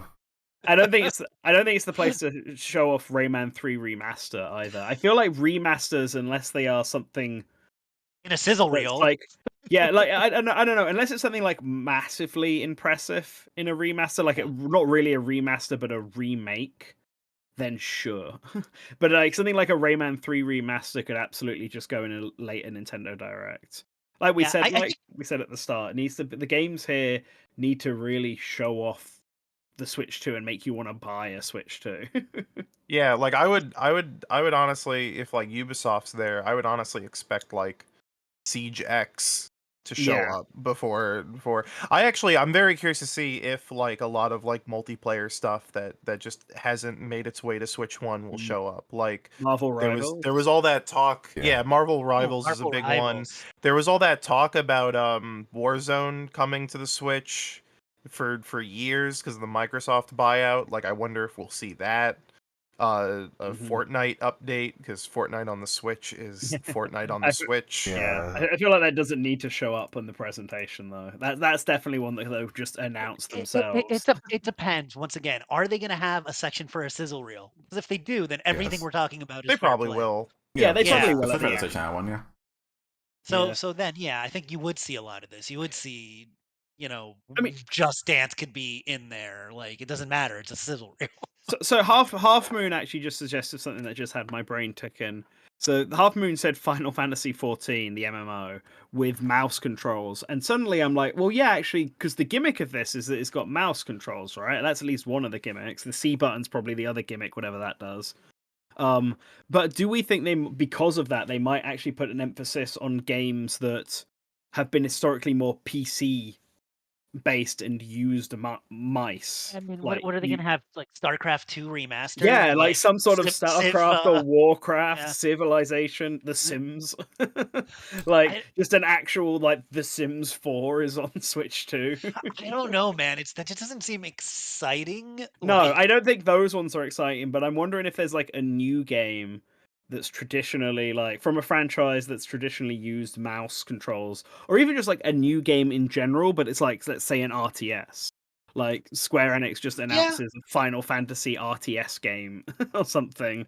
I I Um, think that's possible. I think you can also like I don't they know. bring I DOS can't. to they didn't bring DOS to Nintendo Switch Online. Their new their Now new console like DOS. I don't know how Hell yeah. exactly you would map this out, but given the fact that shooters also tend to use like a mouse and keyboard type of thing, potentially, like one of the things that's been talked about is like with the Halo collection, like so something like that potential, or even just if not to also tie it to like the third party thing that we've been talking about. It could also be the case that there are like what Fenna says a real like or however they want to just shortly show it that some games that are coming to the Switch 2 are receiving things that the other platforms just didn't have. So like for instance, even though it's just announced with the Patapon collection that's gonna be coming out, there's only gonna be local co-op on the Switch version. The other versions are not having local co-op, and that made me think about how if with the rumor that if the Halo collection is coming, no other version I believe has local co-op, or at least they would only have co-op in the story. But in terms of like multiplayer co-op, that doesn't exist. Does it You know not what's exist in funny? Master Chief Collection? No Like locally? Oh, local, no. okay. You have So to play I just online. I do want to say that the reason it's like that for Patapon is because Patapon multiplayer never had online. So it only had online because it's a PSP game. So it only had local in that everyone connected their own PSPs and their own copy of Patapon, and that's how Mhm. multiplayer worked. That obviously doesn't work on PlayStation. It doesn't look like Namco Bandai can be bothered to do online play for this game. So Well, the I reason the multiplayer only exists in the Switch version because it's the only system where you can feasibly meet up with other people and play locally on each other's Switch. Like I don't think it's locally with everyone on one Switch. I think it's Twitch. locally with everyone with their own Switches with and their their own. own Oh, okay. Patapon. Like I think that's the reason why that game has multiplayer. I feel like not having local multiplayer in Halo is more of a power thing, and just how like local multiplayer has been dying out for a Yeah. lot of companies. Like they had to fight to get Sparking Zero split screen a Yeah. thing, So which is wild for that game. I think the mouse functionality is going to be when we start talking about first party games. There's some things that could happen there, Mhm. but I think at the beginning at least it'll just be maybe an option for shooters to have an extra access. But I don't think there's going to be the last Nintendo console that I feel like out of the box people were building stuff to support the weird functionality was the Wii. Because Mhm. like some 3DS games that are third party use the 3D, but they didn't care, and Switch like nobody used the haptic feedback really for anything interesting, and or the IR, so it was basically just Yeah. Well, to I me, don't yeah. it's also just so funny that people are like, what if they show off this game to show off the mouse mode? And it's like, yeah, it's a mouse. It's like It's not Whoa. it's not even really like like a revelatory new concept. It's just like, and this game will support mouse support. It's like, oh, okay. It actually could be, and it won't be because there won't be anything that does this. But the thing that could be revolutionary about it, I've thought about it, right, is that so you had if you were holding two Joy Cons and using them both as a mouse at the same time, um, and then you also had two joysticks. It's four different axes. you Yeah, could be yeah. doing. You could be doing That, like Minority Report, like controlling things, like that is an with indie game waiting to happen on the Switch. exactly, yeah. Armored Core 7 coming exclusively Oh to man, that would be Nintendo so Switch cool. 2. But that's not something that Is- anyone's gonna do now. So the only thing is, like, and no one's gonna make a port to your like to what we were saying of like honestly, I think StarCraft 2, Mhm. cool game, and I'd love to have that on the go on my Switch. But I don't think anyone's gonna specifically make a port of that to show off that hey, you can control this using the touchscreen or mouse controls Yeah. while Yeah. like nobody cares. Like Well, if I there wasn't are if they're necessarily already yeah, I sorry, wasn't go ahead. arguing for a port of like StarCraft or something. I was arguing for I know, I'm just a saying. new game that like Yeah. so a StarCraft 3. I don't know, Yeah, like. but what I'm saying is like those games would to put for as much money as games are right now, right? Like it would Mhm. have to be something that you already have in development on PC at least. I would think. Yeah. Now there might be some like mid-tier kind of double A games that maybe Capcom. I don't know. Like we're doing a new concept of Mega Man Battle Network and it uses a mouse extensively. Whatever. And the thing is, if it uses the mouse, it also has to be able to be played in handheld mode.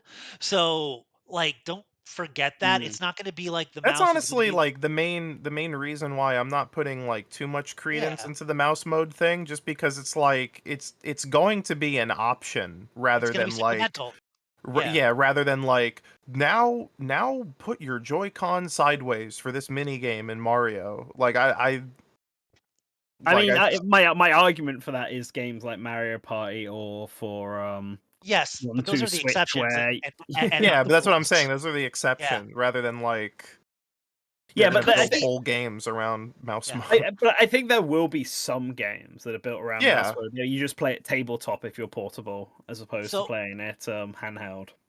well, and I'm there's just also, saying like I I don't said, think they're like gonna show off like mouse mode for like if they have like Fortnite, they're not gonna be like, Oh look at no, the revelatory new fucking mouse mode. It'll be like, yeah, you can play with a so mouse on yeah, Xbox and PlayStation I as agree with well. that. I don't think they're gonna highlight like you said. I think games that do have mouse mode support will just have it as like a little thing that's saying this supports Nintendo Switch mouse or something. Yeah. But I feel like because this is the reveal presentation for Nintendo Switch 2 in mouse mode, they'll have some games that are there that are known for using the mouse, and with Nintendo will have some new weird funky IP for sure to show it off. But I think Mhm. having a third party game as well that exists to show off that feature um would so be a what good shout to have now. you know what could show that off? Kid Icarus Uprising port. Yeah, I was gonna say let's save the first party stuff at the end. It's because the thing is, it's stuff that's gonna be. Maybe you could port stuff that had Wii pointer functionality and replace it. Even though the Switch does have pointer, it's going to be another option with games that you can use A, the touchscreen, B, the mouse, or C, a Joy-Con pointing to try to replicate a certain gameplay style. But you're going to be able to do all three. I think there's very seldomly going to be times where only one of those is going to be your only option. Do you know what I mean? Mhm. Mhm. Mm. Yeah. Well, all right, Honestly, let's I'm still kind of like the one thing I'm this is like a side tangent entirely, but I am curious how encompassing that mouse mode is gonna be because like I'm trying to think of like how I'd play something like Warzone with that configuration. Like, will all the face buttons still be active? Like, will I have to It like has to be. claw I'm guessing grip so. the B Hey. button to slide or whatever? Um, Who I knows? guess we'll Maybe But find out. you don't really yeah. have to claw grip because you'd be holding like I'm looking at the right Joy-Con, right? So if I'm holding that with my right hand, I have the two triggers and the analog stick, and can still hit the face buttons without much of a problem. I think. Mhm. You get I Everyone don't get know. your Joy Cons out and put them on the table now. I mean, I guess you could Fiddle also like around. you could also use the left Joy-Con as probably like for other inputs as well, to like additional Yeah. inputs that way. just work in tandem with it. Mhm. I don't know. I It's still just think That's it's where, going to be that's the where my brain revolution. goes about it. Yeah, I don't think it's going to be like the revolutionary selling feature of the Oh, Switch no. 2. Is all Yeah, I'm it's saying. just an No. option. It's going to be the C button, which will allow you to connect to a Switch 1, and then you'll have 2 screens, and you can replicate Yeah. Wii U Yeah, gameplay. I don't. You know, I- we said that a few months ago. We're not. Yes. we I've been didn't talk about that. I've been pushing that idea since the C button, since like September or something. I was like, either power in the dock itself, or you can connect to like systems and have some way to replicate dual screens. Is something I've been arguing for. So you can get it for DS NSO. that's what I was thinking too. Yeah. I'm You like, hit it, I was and like, go ahead. oh, no, I was going to say you hit it, and with your intravenous needle adapter, it releases codeine into your system, enhancing your gameplay experience. Let's just say it's for Yippee. codeine. It's like the Uh, dumbest thing. It's got to be a share button. It has to be some sort of connectivity or share button. Yeah, it's gonna Like, be way more boring than anyone. Yeah. Everyone But why did they Like- airbrush it out of the original reveal? Because to create I don't know, why is everyone like they've unairbrushed it in the it's like, yeah, they're gonna fucking talk about it in 2 days. Why you like hit it, and your Switch enters Commodore 64 mode, which is the lowest profile it can Oh. run at. yeah. I guess it's What just do you weird because want? it's like, yeah, we know you're gonna talk about it. We already knew what you were gonna talk about on the day that you showed the Switch 2, like in February. Why airbrush it in the first place? It just feels weird. It's like, okay, well, yeah, we Somebody said- knew that there was another button. Why did you choose to hide Somebody said- the little C somebody on the just button? said- it was Half Moon said the most boring possible outcome for it is the C button is to start or stop mouse mode. And I'm like, yes. Yes. Oh god. If it was yeah, M that could be the mode, case. or if it looked like a little Mickey Mouse symbol, then You know what it then could maybe. Yeah, pay completely money. be? It could be to connect and disconnect your stupid Joy-Cons because of the magnetic rail. Well, that's on the back. No, That's on no, the they back. still have the That doesn't have- paddles Oh, they on the do. They back. do have the ones on the Yes. top. I forgot about that. Okay. Yeah. Okay. Yeah. I was So about to say. that's what that is. So at least we got that out. I of the feel way. like Okay. I feel like mouse mode is going to be initiated with just that like controller input screen that starts at like every Switch game. Yeah. Like, I think you'll agree. probably like hold, you know, Hold it down. because it has a It's sensor on C. the bottom, so if it can detect Yeah. like it pointing down. It's a C Then- button because it's so amazing. It'll make you cum your pants. It will. Yes. Whatever Yippee. happens, it's gonna be mind blowing. Don't wait for Like, the. I don't remember the trailer. Don't you need to put on the strap to use mouse mode or something? I don't think you need to No, put on I the think strap, that's just like but yeah, highly just helps. suggested. Oh, okay. Nintendo always like put on your wrist strap. Well, I I mean, don't You know, take, don't let your Joy-Cons be naked. Always put the I wrist just- strap on. I just feel like the C button, whatever it's gonna be, is gonna be disappointing. It could be a like the most exciting thing it could be is connecting to something online or maybe chat, but like I don't know. Well, let's I don't want to talk move about it on anymore. from In fact, third party. go back and edit everything out we said about it. I feel like it's just Let's move on from third party stuff. But before we get to first party stuff, I want to talk about NSO briefly because Okay. I think they're definitely gonna have a section in this direct for NSO, and like unless an expansion pass game gets announced tomorrow because it's Monday, it's still technically March. They've skipped another month on the expansion pass. Like they almost skipped January, and then we got Ridge Racer suddenly right at the very end. So that Wait, could which happen. I know again. fans loved. Yes. Hey, whoa, relax. I just remembered what you were referencing. Relax. So wait, what console are you thinking that they'll skip out on completely? what? No, so the expansion pass. So every month we usually get an NSO expansion pass game, either 64 or Game Boy Advance. Yeah. But like we got we Ridge didn't get Racer one? in January, right at the end. We got Warrior Land 4 on Valentine's Day, and then that's it. We haven't had one for March. Ridge Racer was. We January? got the God Super damn. Nintendo. We got the Super Nintendo update the other 2 day. days ago. Yeah. And we got Donkey Kong. Not at the before. start of the month for Mario Day, but we didn't get we haven't got anything else. And there's always the possibility that they could just be one tomorrow. But I feel like having a new NSO console launching alongside the Switch 2 makes a lot of feel sense. And Yeah. like the two big rumored ones are obviously DS and GameCube. like GameCube is too much, and maybe I'm just I don't know. For the price that Nintendo has the for as much as they could make money selling remakes and remasters, number one, for as much space and GameCube games aren't huge, but they're still I feel like hefty Right, for yeah. a console that has limited internal space. Um, and Well, I don't like know. I just if I'm it gonna would be weird. humor GameCube mode, because I do think there's like a GameCube controller coming, and I know that's the main Yes. reason people think there's Yep. GameCube NSO, because it's the controller config code or whatever it is, the factory production code is the same one as the other controllers. I'm not convinced that that definitely means 100% we're getting GameCube NSO. I don't see why they wouldn't just use the same code name to re-release their classic controllers. And having a GameCube controller available on Switch 2 that doesn't require the use of the Wii U GameCube adapter to actually use probably makes sense. But the memory one is the other big issue with the GameCube NSO, because it's fine if it's like one or two games, but presumably the logic here is that they want to get every GameCube game on there eventually, which means that it's going to get way too hectic, way too hefty Yeah. to work. So I think if they were to do GameCube NSO, it would require them to completely redo how NSO is currently being done. And Cloud that only.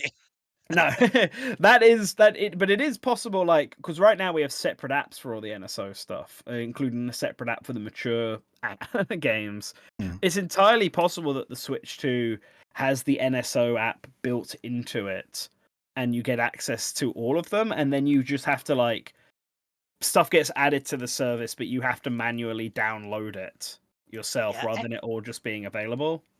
I think that makes So sense. the GameCube mini DVDs are 1.5 gigs, so that's not huge. Mhm. They probably average like 1.2, but let's just say 1 gig, right? Yeah. You have 25 games on there. That's 25 gigs. That's not impossible, but that's a lot for like Right. I mean, I Mhm. would yeah, just think they'd let you download what you whatever to want. your discretion. Like, I think you Yeah. would just Yeah, download the Yeah. app, and then you can just manually download each game. Yeah. it would be a lot different than the current. Yes. Yeah. Mm-hmm. Yeah. Yeah. Uh, PS1 on NSO. I joked about that the other day. I was actually like over the week. I was like, hey, with that mouse bar, I wonder if they have like PC Engine games to NSO. But like, I mean, that'd be, With- but most of those but games are that's in just a English. Turbo Graphics. That yeah, wouldn't it's just the what? turbo graphics. Yeah, I mean, like, I mean, PC Engine turbo graphics is definitely one I could see them adding. But I feel like for the Switch 2 launch, they would want to go with their own. yeah. Well, What I can't I didn't. It'd I be like definitely did not mean for a GameCube. launch. I definitely not mean for Yeah. Switch 2. Just an idea that came to I mind over the could past see days. if they do um GameCube, I could see them expanding it to Wii, and giving you options on how to try to replicate those Wii controls. Because I feel like having a mouse can, in fact, I know from, I'm a very good upstanding person. I'm not saying that I've ever played a Wii emulator on PC, but I have heard from unreputable sources that if you play a Wii emulator on PC, you can use your mouse to replicate the Wii pointer. So I'd imagine you could that The Steam that controller is the best Wiimote I've ever used, so I concur. yeah, it's so having that as an extra option with the less than stellar pointers and with the touchscreen, and even with in some cases maybe even the second stick, it can give you options to play Wii games where they feel relatively good. Hmm. And then finally, we'll have Elebits on on a modern console. Finally. Yeah, But I will say, well, one thing I do expect NSO wise from retro games, one thing to perfectly bring back with the mouse control stuff is like Mario Paint and Mario and Wario. Like, I could easily see them like talking about NSO and being like, on day one of Switch 2, you'll be able to play Mario Paint on Super Nintendo Online and Mario and Wario for the first time outside of Japan. Somebody said exclusive with a mouse Dreamcast for controls. NSO. I'm surprised they don't come out with more Dreamcast collections, to be honest with you. Sega doesn't give a Um, shit. Sega's That's being what- weird. Yeah. But Sega only gives a shit about Genesis is a weird thing. Like they also Yeah. don't give a shit about Master System or Game Gear. No, they or give a shit about Game Gear more than sometime when Master there's a Sonic System. game that they want to Yes. show it. That's it. Master I System, they would really don't give a shit about. I would love if Master System and Game Gear as one thing was added to Nintendo Switch Online. I think that would Yeah. be really I, cool. I think Game Gear will get added eventually. I don't know about Master System. But it's the same thing. It's like the same hardware more or less. Like there's no reason not to include like I don't know Golden Axe Warrior or whatever if you're gonna include all the Game I Gear don't stuff. know. So with the oh my bad, go ahead. No, sorry, go on. Oh, I was gonna ask. Do we think that similar to how like I think SNES was exclusive for new Nintendo 3DS? Do we think that the next NSO console would, if it's being revealed here, would actually be exclusive for the Switch 2 as 100% well? it's Switch 2. Yeah, 100% Switch 2 100%. Yeah, exclusive. like Switch. If it's GameCube, probably. I mean, if it's Yeah. DS, definitely. Because I DS, feel like the yes, only I reason guess, you so, do yeah. DS is because you have the mouse controls. So, yeah, Yeah. I'm going to say I it would don't 100% be exclusive. Will it require a new tier of NSO expansion? I don't think it will. I don't think. I don't think they will. I think it will. I think it will just have the current expansion pass tier. There is one other caveat to that, and this is the other thing I 100% expect to be there. That playtest game that they did on the Switch. Now that one is cross-compatible with the Switch 2 and the Switch 1, but I could see them still just revealing it here anyway Forgot because about that. yeah, I feel like the idea is that it's going to be a Switch 2 MMO Minecrafty Roblox thing by Nintendo that'll launch with the Switch 2 as like a launch game.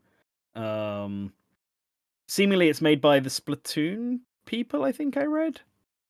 So like I think it's definitely going to be a thing that happens, and that will also, I'm assuming, it won't be like another subscription you need to get for it. I'm assuming it will just work if you have the NSO expansion pass. That's something that they're adding to this, is access to this MMO. Or maybe it's just available for all NSO subscribers, because I guess you'd want as many people on there as possible, right? So actually, it's probably just any tier of NSO gives you access to this. I do think in general, and not game. talking about Switch 2, just in general, the system that I think is most likely to be added at any time, just for any reason, is just TurboGrafx. TurboGrafx is one of the only third parties that had stuff on on Wii U, and Konami loves just being like, "Give us $5 and do whatever you want with this." Yeah, I mean, like Phantom said earlier, with PC Engine and TurboGrafx, I Yeah. think those will definitely come, just not yet. Like Nintendo are going to I have their own system to show off with the Switch too. I would love collections of just like I said, I made a joke about DOS. I would love collections of just like old DOS crap. You know, like You got give to me speak to whoever owns that old DOS crap then. who owns Sierra right now? Is that like technically Activision. Microsoft? Yeah, because it's Yeah, Activision now. It's Microsoft Microsoft. Man, because I would love all those like King's Quest and all those games to come over. Um, There sorry. seems to be a trend to have, and definitely from Nintendo, but possibly also from other companies like Konami seems to be having it with the Gradius collection they just announced. Having the Switch ecosystem be a place where every game is basically available to buy. I feel by like the only thing I by the time don't we get the Switch 4, every previous Nintendo platform is going to be available. I feel like the to only thing I download. don't buy is the idea that they might keep some things Switch 2 exclusive just because of the mouse mode, because it's not like you can't Yeah. hook up a mouse to the Nintendo Switch already, and it doesn't like work. I could see that for third parties, but I feel like with Nintendo specifically, they would want stuff to be available without you having to go out of your way to get something. I think that's why they've been so hesitant to adopt mobile game connectivity into their games. They obviously had it with Everybody 1-2 Switch, Yeah, but I think that was the entire reason that game existed, was for them to test the waters on that. I feel like Nintendo are the type of company where it's like, well, we want it so that even the most basic non-gamers out there just have everything out of the box that they would need to play this, and if they Yeah. didn't, then we would just sell it. So One like, thing I want to if say, if they announced a Switch One mouse themselves, then that they could package alongside some game like Kid Icarus Uprising HD, let's say, then I they just might. meant I do just that. meant mostly in terms of the NSO stuff. I don't yeah, think what if they Mar? would. Do you think they would let Mario Paint come to the Super Nintendo and then be like, but you can only play it on your Switch too? I You know what think I they mean? would. Yeah, that's the thing. Yeah, I don't think they would. I don't think they I would. think they would if they're overhauling Nintendo Switch Online, um, completely. I think they would. I think they would just have some games that if you try to either you try to boot it up in Switch mode and they say this is only compatible with Switch 2, or it just doesn't show up on the Switch 1 version of the app. I don't know. I don't really know how they're gonna do stuff like that, like the eShop as well. I'm assuming the eShop will be the same on both, but maybe it won't be. Maybe they'll have it so that Switch 2 games don't show up on the Switch 1 side. Like, but I think that they will, and they'll do it the same with like light gun games. They'll make a big deal about adding Duck Hunt to NES and NSO again, like they did on the Wii U. But that'll also be Switch 2 exclusive. That one probably would doesn't also need hate- to be because you could use the touchscreen, but they might still not Well, bother. you could also just use pointer controls. Yeah, I was about to say I would I hate guess. if the DS made you use the mouse. Like, Yeah, that doesn't seem to like. I don't Makes like. sense.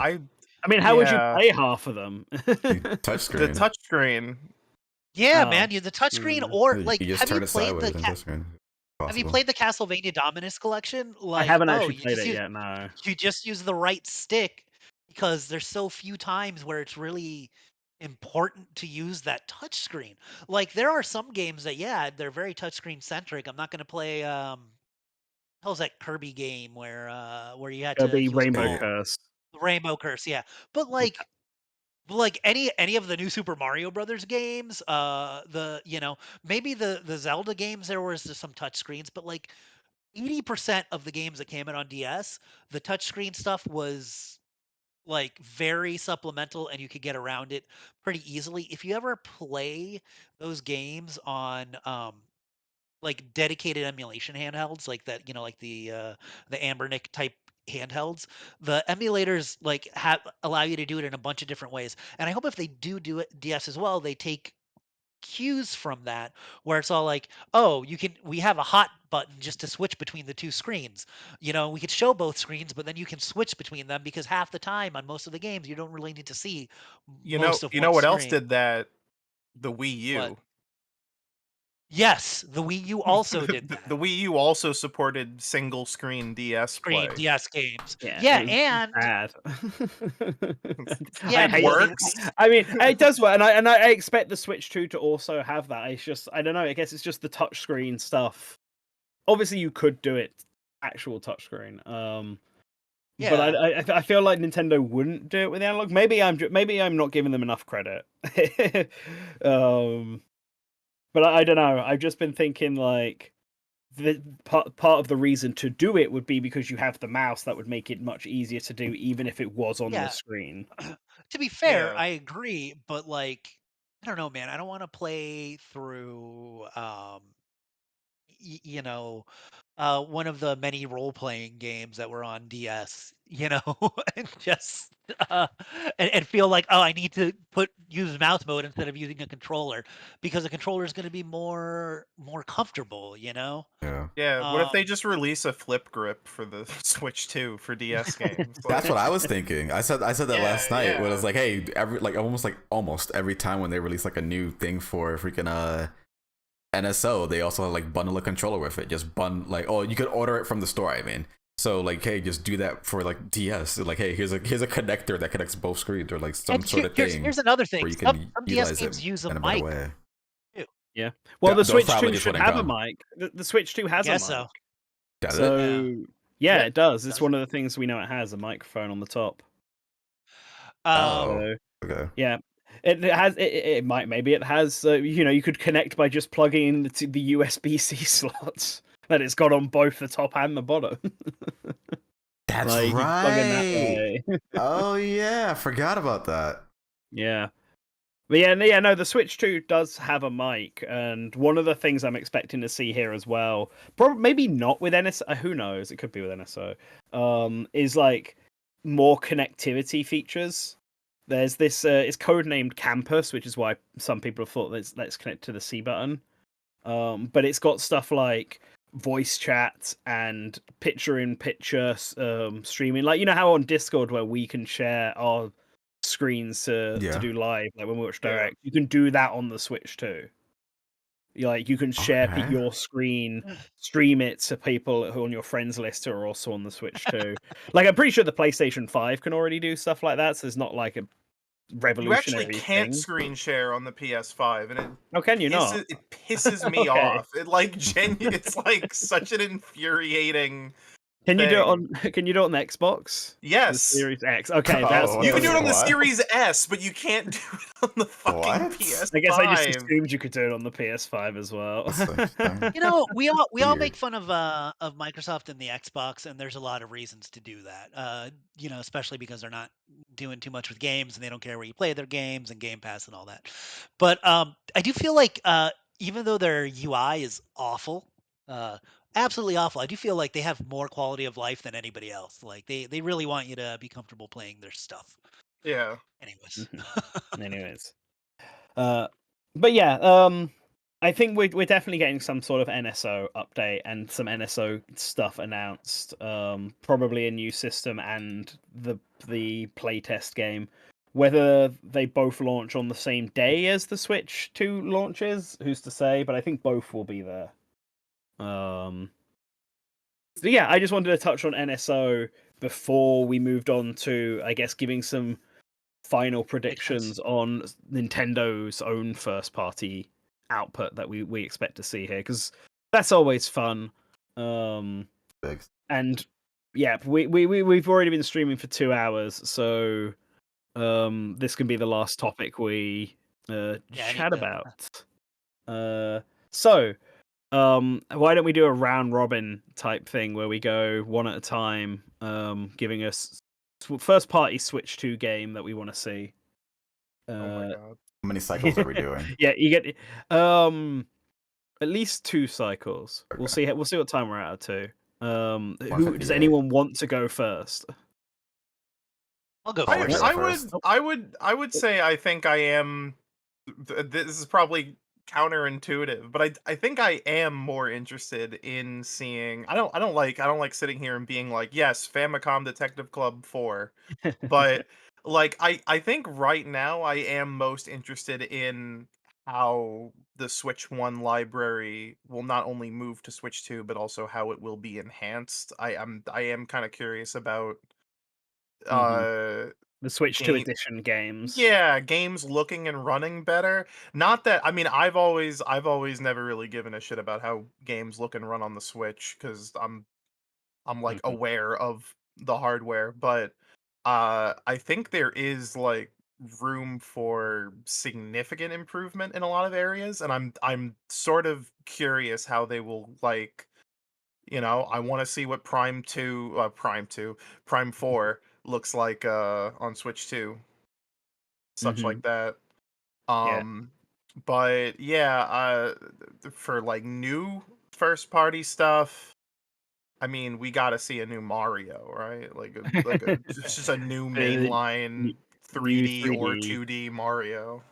I think that's what they're going to end the presentation on. I reckon Yeah. the final thing, because they don't have a Breath of the Wild to end it on. I don't think Mario Kart is a end of show Oh no. reveal as big as that Definitely, I would series never. is.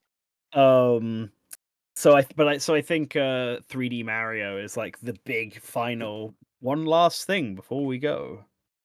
Boom, Odyssey Not a new Super 2. Smash Brothers? What? Where's Smash? No, but I will say my thing I want to see is whatever Sakurai's new project is. I know the popular opinion is that it is Smash Brothers, and I understand the logic. It's like there's been long enough. There's now a long enough gap between when Ultimate released to now. Is the longest gap we've gone without a Smash Brothers. I fully expect there to be We had 2 one. years of DLC, so that doesn't count. Yeah, we did have 2 years of DLC, but even then, from what 2020 to 2025, is that about as long 5 as? years. Maybe that's not as long as. Maybe the Melee to Brawl gap is longer than that. Yeah.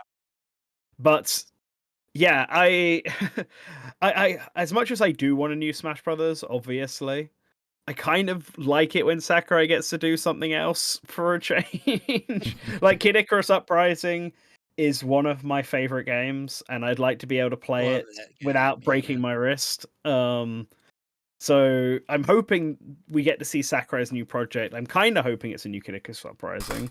I will accept a HD port rather than a 2.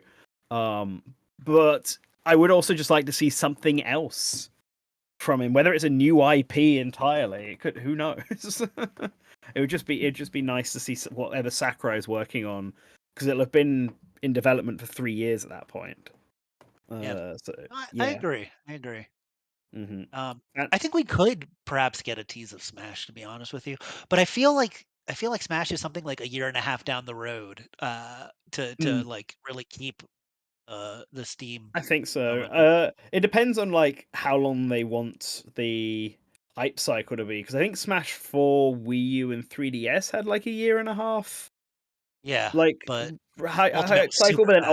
Ultimate had a 9-month one. But then Ultimate also announced so much right from the start, because it was Yep. announcing every character and almost every stage was back. It did it immediately. It had less new stuff to show off, whereas I'd assume a new Smash Brothers would be more in line with Smash for Wii U and 3DS, where they'll have 18 new characters to announce and new stages, and they'll send all the updates to our Nintendo Today app, so we get pick of the day every day Oh from god. from Sakurai directly to our Yeah. phones. I feel like one of us has to make stupid predictions like 3D Donkey Kong or something. Well, go So I on, you might as can well be the be the I change you might, want to see. yeah, right. And when you talk about that mouse functionality, the first game that comes to mind is Pikmin, to be honest with you. But I feel like Mhm. we just had a new Pikmin. You know what series they always try to bring back whenever they have a new control scheme, and it never works out because they don't understand what people actually like about the series, is Star Fox. They just keep remaking Star Fox 64. And I just feel like we're gonna have another game that's essentially Star Fox 64, but this time with mouse controls. Uh, that's gonna At least it might be easier to play than fucking Star than Fox than Star Zero Fox was Zero. this time. I Yeah. don't know. I have a weird feeling that maybe not now. I haven't been following any rumors, and I know this hasn't been rumored. But I just feel like they always take a crack every 5 to 10 years at something different Yeah. for Star Fox, and I just feel like it's time, man. I Well, feel look, like they. everyone was saying Rhythm Heaven is dead series. Tomodachi Yeah, Life is dead series. They haven't had a new game in 10 years, and look what happened. Star yeah, and Fox Zero came out in 2016, I think, or 20. yeah, like I 20. just Yeah, I feel like So, it's just time, and I know there's other series that have taken longer. I'd love a new Punch Out. I'd love see a Kid Icarus Uprising port is not super exciting. I guess I could see that. I can't see a brand new Kid Icarus unless that is somehow Sakurai's project and nobody's um, known about it. But yeah, I don't know. I just feel like Star Fox is that series that every now and then it gets brushed off and it gets treated with a certain bit of reverence because it's one of Miyamoto's babies that mhm, other like F-Zero wouldn't be. You know what I'm saying? yeah. So I don't know, weird feeling about that. Besides that, obviously new Mario, whatever. It's gonna be great. But Ooh, 3D Mario. we're doing one at a time. So, Phantom, what are you Yeah, yeah. wanting to see? Um, a little iffy on it because kind of there's been a little bit more time between Mhm, releases. Kinda, yes and no. Um, Splatoon. Splatoon Huh. 3 came out 2022 September. mhm, So in a sense, it kind of isn't. It's not too long since. It's not too long for them to do it. yeah, Because granted, like when Splatoon 1 came out, that was 2015, and then Splatoon 2 was 2017. But then for yeah, Splatoon 2, 2017, and then for 2022, that's 5 years. So it's like yeah. with this COVID was also being over those 5 years, so everything was kind of pushed back, wasn't it? yeah. Well, see, yes, but also like I'm not sure.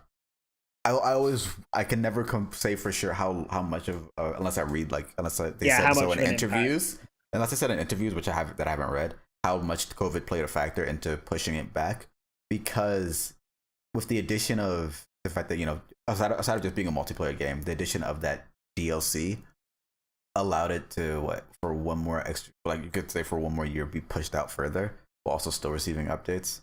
um it's I I think Splatoon 3 could also just go the way of still being the game that's focused on, and then like they'll do a Switch 2 edition. But I'm not even thinking of like another Splatoon multiplayer game. I'm really thinking of a Splatoon single player game. I think what they've done so far in terms of having Octo expansion essentially be the Octo expansion, and then also what they did with Side Order served as the grounds of experimentation for what they then do in the next single player part of the game. I think at this point, with the amount of personality that Splatoon already encompasses, and then also those gameplay aspects, I think combining those attributes together and making a Splatoon that is like potentially even just solely single player focused, while still incorporating that personality and sense of individuality that players can have, whether it be like in terms of play style, like how Side Order allows for you to have a multitude of builds that you're going as you progress the levels. I think doing something there with Splatoon for a single player game is kind of this is something I really want to see, and also doesn't even need to be that. It could be something just different, but also that has Splatoon still part of it. You know what I didn't think about at all, Phantom, but you talking about this kind of made me think about it. I 100% could see a Splatoon 1 remaster because that's not available. I don't want that. Yeah. I don't want that. If you want that, I could No. 100% see that. The reason why I couldn't see that is, well, It'd be a remake, so they could It's- adjust anything to work on the new the console. thing is that like anytime they could have, if they wanted to, that those are things that they could have just included within the regular Splatoon game. It has its own story mode. It has. Yeah. It I does have its I own will story say mode, but this year is the 10th anniversary of Splatoon 1. Oh man, Splatoon 1's getting a remake. I'm sorry, Phantom. no. And if I recall correctly, didn't Splatoon 1 come out in like May? Yes. Yeah, so like 7th of May. So that's probably too early for the Switch 2.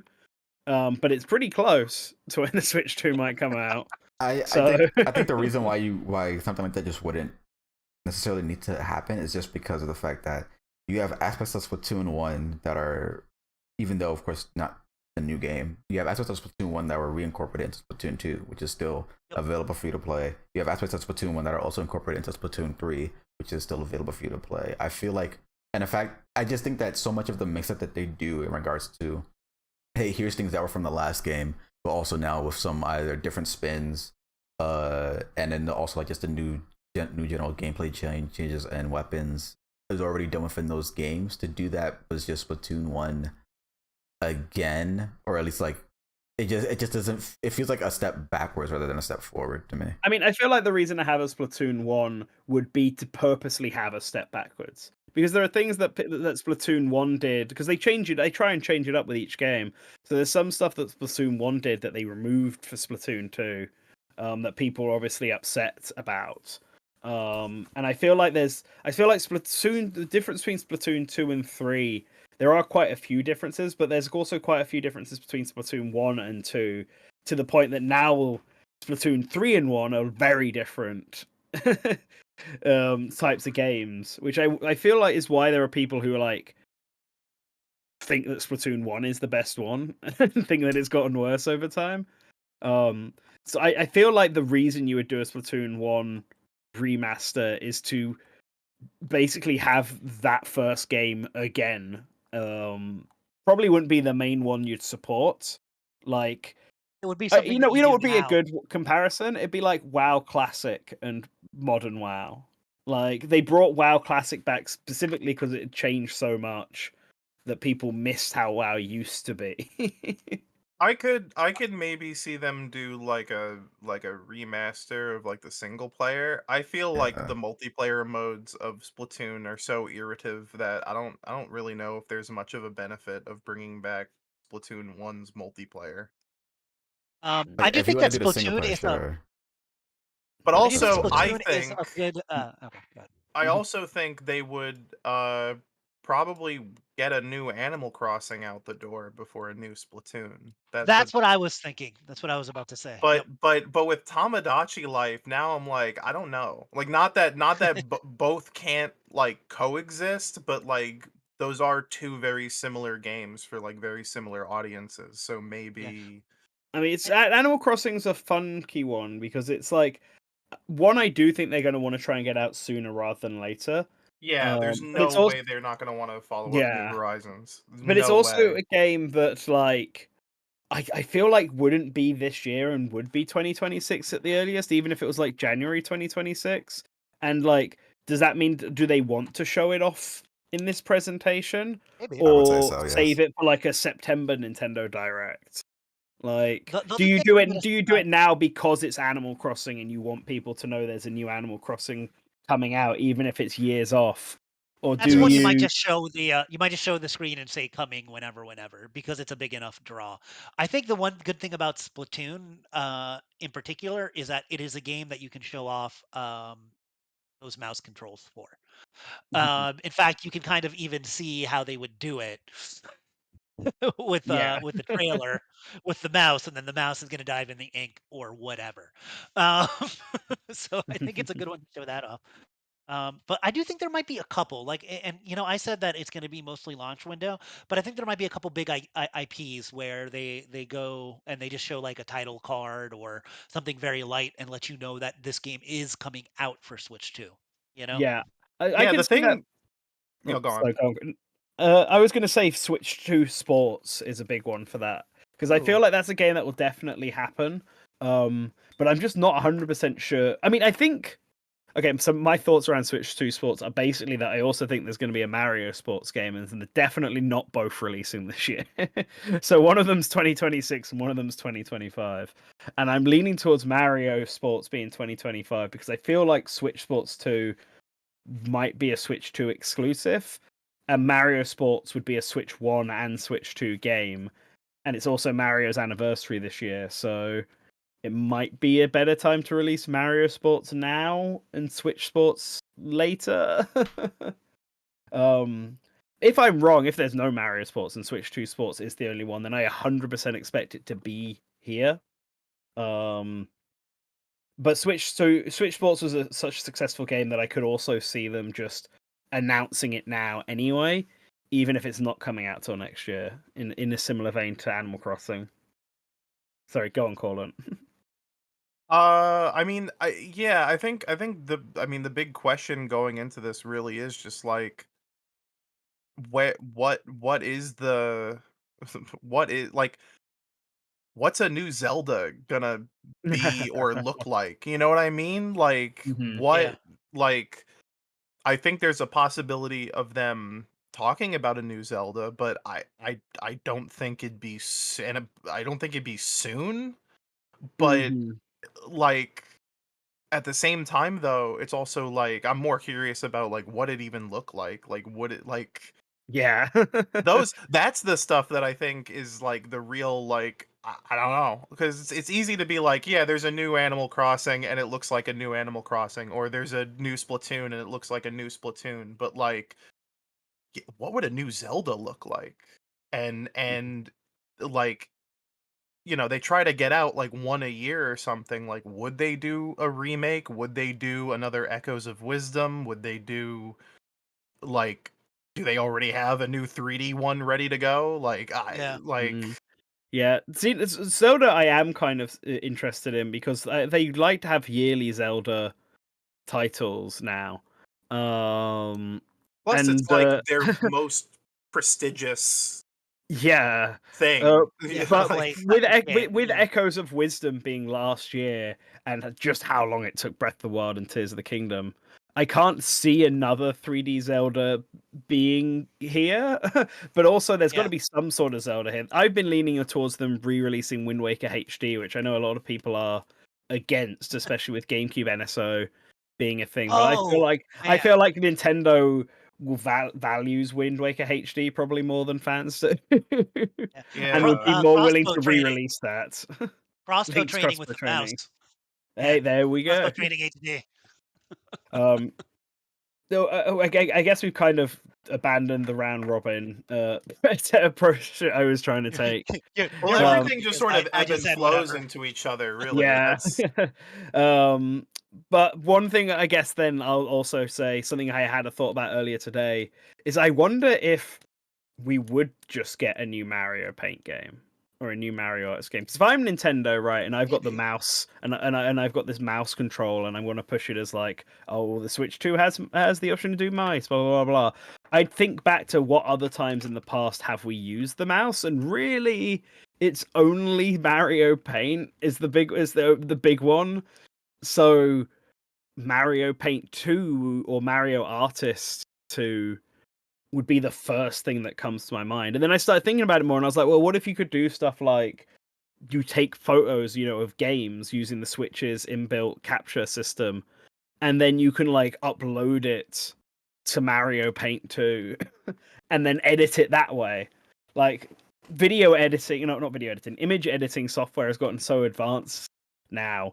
What if a new Mario Paint that's just like an image editor, like a Photoshop, could be a thing to do with the mouse controls and stuff like that. And that would get across perfectly what you want. Now, maybe it's not exciting enough for a Switch 2 presentation, but equally, with the audience you've got for Nintendo Directs usually being Nintendo fans and fans of gaming, they probably would get really excited for Mario Paint 2. So, so maybe that could be there. Maybe that's the thing that they're gonna have. That'd be interesting. I think they want to go take it further, like just don't, no, not have it just be like art, but also maybe like music as well. The original Mario Yeah. Paint was a video and art and music editor. I keep saying video. Oh. Yeah, it had I think they'd even planned to have it so you could like make games in Mario Paint at one point, but they cut it because that was a bit too complicated. Yeah, you can see the music editor, like people still use it all the time, or Mhm. permutations of it, just because it's Yeah. it's pretty funny. And like Mario Artist, which is like the successor to it, had 3D model editor, game editor, and various other things. And it had an early version of what I guess would become the Mii system in it. Like that went all out on the creation concept. So but that was split over like 5 different games. Having that just be one game that is Mario Paint 2, or even you can even get art tutorials in there. Maybe they won't call it Mario Paint. Maybe they'll call it like Mario Art Academy, and the developers who are making it are the Art Academy guys. Who knows? There's Yeah, a lot you could do there. yeah, it's interesting because I mean there's so many options, but I don't want to just sit here and like throw out, I don't know, man, a new Astral Chain game Well, or yeah, whatever. yeah. Yeah, like it gets to a point where you're just saying things.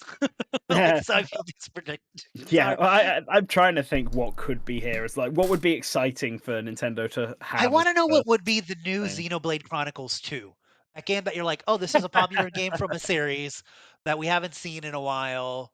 That or wasn't the Fire Emblem Warriors. Shin Megami Tensei game, Oh, or was shit. it Tokyo Oh, Mirage Mirage Tokyo game? Mirage Sessions. Sessions. Yeah. Tokyo Mirage And then that got Sessions too. Like remastered what? for sale too. Hilarious. Yeah, like some weird stuff like that. I'm sure will just like show up. Yeah, like But like I've you wanted know, to say Golden Sun will come back and that will be the new Xenoblade Chronicles 2, but now I'm also starting to think that Golden Sun might be a Switch 1 game instead, in which case I don't think it would be here. I could be yeah, wrong, man. maybe it is a Switch 2 game, but What would be great I with think mouse that could fill that controls? spot. Sin and Punishment 3. Not gonna happen. Hell yeah. But Hell yeah. Man. What about a Sin and Punishment Star Fox crossover game? That's what we've been missing. Yippee. Why don't we cross over all the Nintendo franchises and then we can And they can Oh, fight That's each a other. novel idea. Yeah, they could battle each other. What if there was some kind of platform fighter? Mm. Similar to Multiverses. But Oh, whoa! Oh, so it'll Nintendo also go doing their down? own version. yeah. Yeah. All right. Yeah, all Nintendo-based right, yeah. hero shooter. I think we've Yes, exhausted that's this the one. conversation. So, I guess Nintendo, so last thing before we, cap it off. Yep. Price. Oh yeah, good point. Or Hundo. $399 US. That's my going. Yeah, let's do price and release date because we're definitely yeah, getting good both point, yeah. from there. Yeah. I'm gonna give mine in pounds because screw you all. Everybody gotta be I'm- unique, I guess. I'm gonna say £330 with a 30? What? with a June 12th release date. That's what I'm gonna say. How much is Okay. £330 in USD? I'm confused now. Now I'm just confused. How much is that? I don't know. £330. So the Switch one was £250, but the Switch one was more expensive here in the UK than it was in most other places because of stuff like Brexit, which does make me wonder if these tariffs might fuck you guys over in a way that they won't. Yeah, man, fuck me I'm over. gonna try to But buy I this. don't I want don't them know to. because they keep saying they're gonna go into effect, and then we go like 2 months without them going into effect. So I think Fair. Maybe it'll be fine. it'll be fine. The Switch 2s have probably already been imported in, so Yeah. £330 is $427. okay. So probably That's more not like bad. £300 then. Probably more like £300 then. That's a nice round number. More expensive than the Switch one, but not like dramatically more expensive than the Switch one. Okay. I was thinking it was minimum 400. Personally, I would be hard pressed to buy it if it's past $400. Granted, I know I have to anyways, but I would feel really bad about it. Release date, I'm thinking September actually. I'm thinking September time. You think it's going until September, huh? Yeah, I think September. Any particular day in September? Let's see. Let's see what this calendar says. You got. They usually release their. They've been releasing their games on Thursday now, but I don't know if maybe they'd also do the same for their console. I'd assume they would do. That's why I picked June 12th. September 11th. Whoa. Wow. Because that is the second Thursday in September. Oh no! Always remember. Where were you when the Switch 2 launched? yeah. Well, that week, the 13th of September will be Mario's 40th anniversary, so could time it up for that. 13th is a Saturday too, so yeah, it's a Saturday. Yeah, so they'll be busy playing that game. They'll be playing the new Mario Kart. Like, I guess it's kind of already too late, but I do actually think the Mario Kart game is going to be like launch day. Like, this is the game it's launching with. I think most of us assume that's the case. Like, I'm thinking Nintendo's launch day games will be Mario Kart and whatever new funky IP they've got to show off the Joy-Con, and then that playtest game, and those will be like the 3 games that launch with the Switch 2. I'm thinking Mario Kart and Metroid Prime 4. To be honest.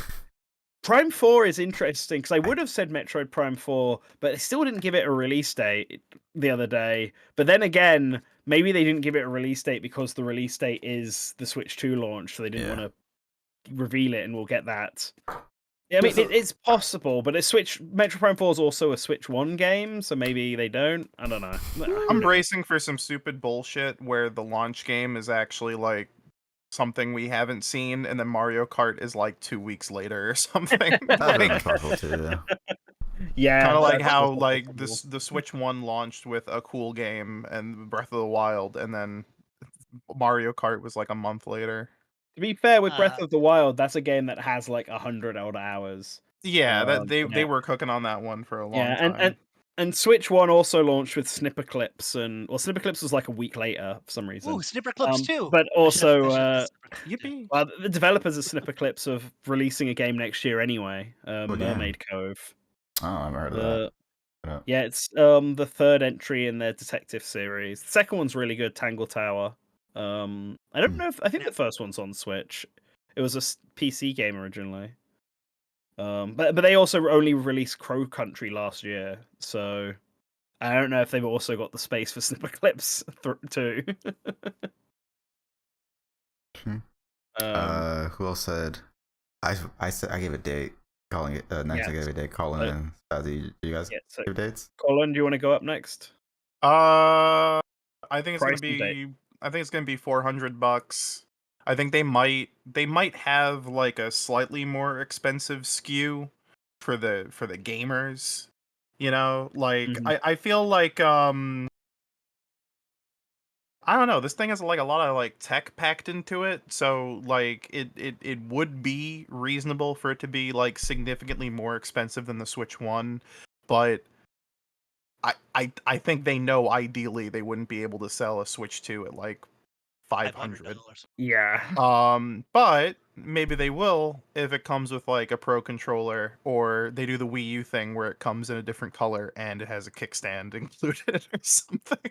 Remember the premium Wii U came with like little feet for the console and a cradle for the gamepad? For real? Yeah. Wow. Am I the only one who remember? I'm the See, only. look, I didn't the get only real I didn't get a Nintendo Wii fan U here. until like 3 years ago. So I like I got it once. I knew I wouldn't have the money to get I- one back then. I know the Wii U had two different SKUs, but the Switch didn't. I'm wondering if Nintendo is just abandoned that for simplicity's sake. I mean, did think- anyone even buy the white Wii U?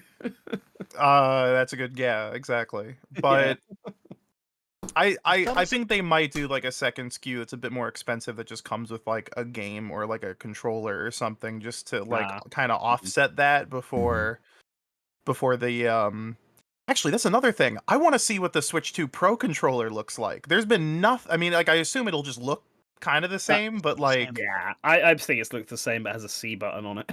I want to see it. It looks the same, I but want the to bottom see of the it is C a button. the I want bottom a of it C is a button, track yeah. mouse, so you can use it as a track mouse.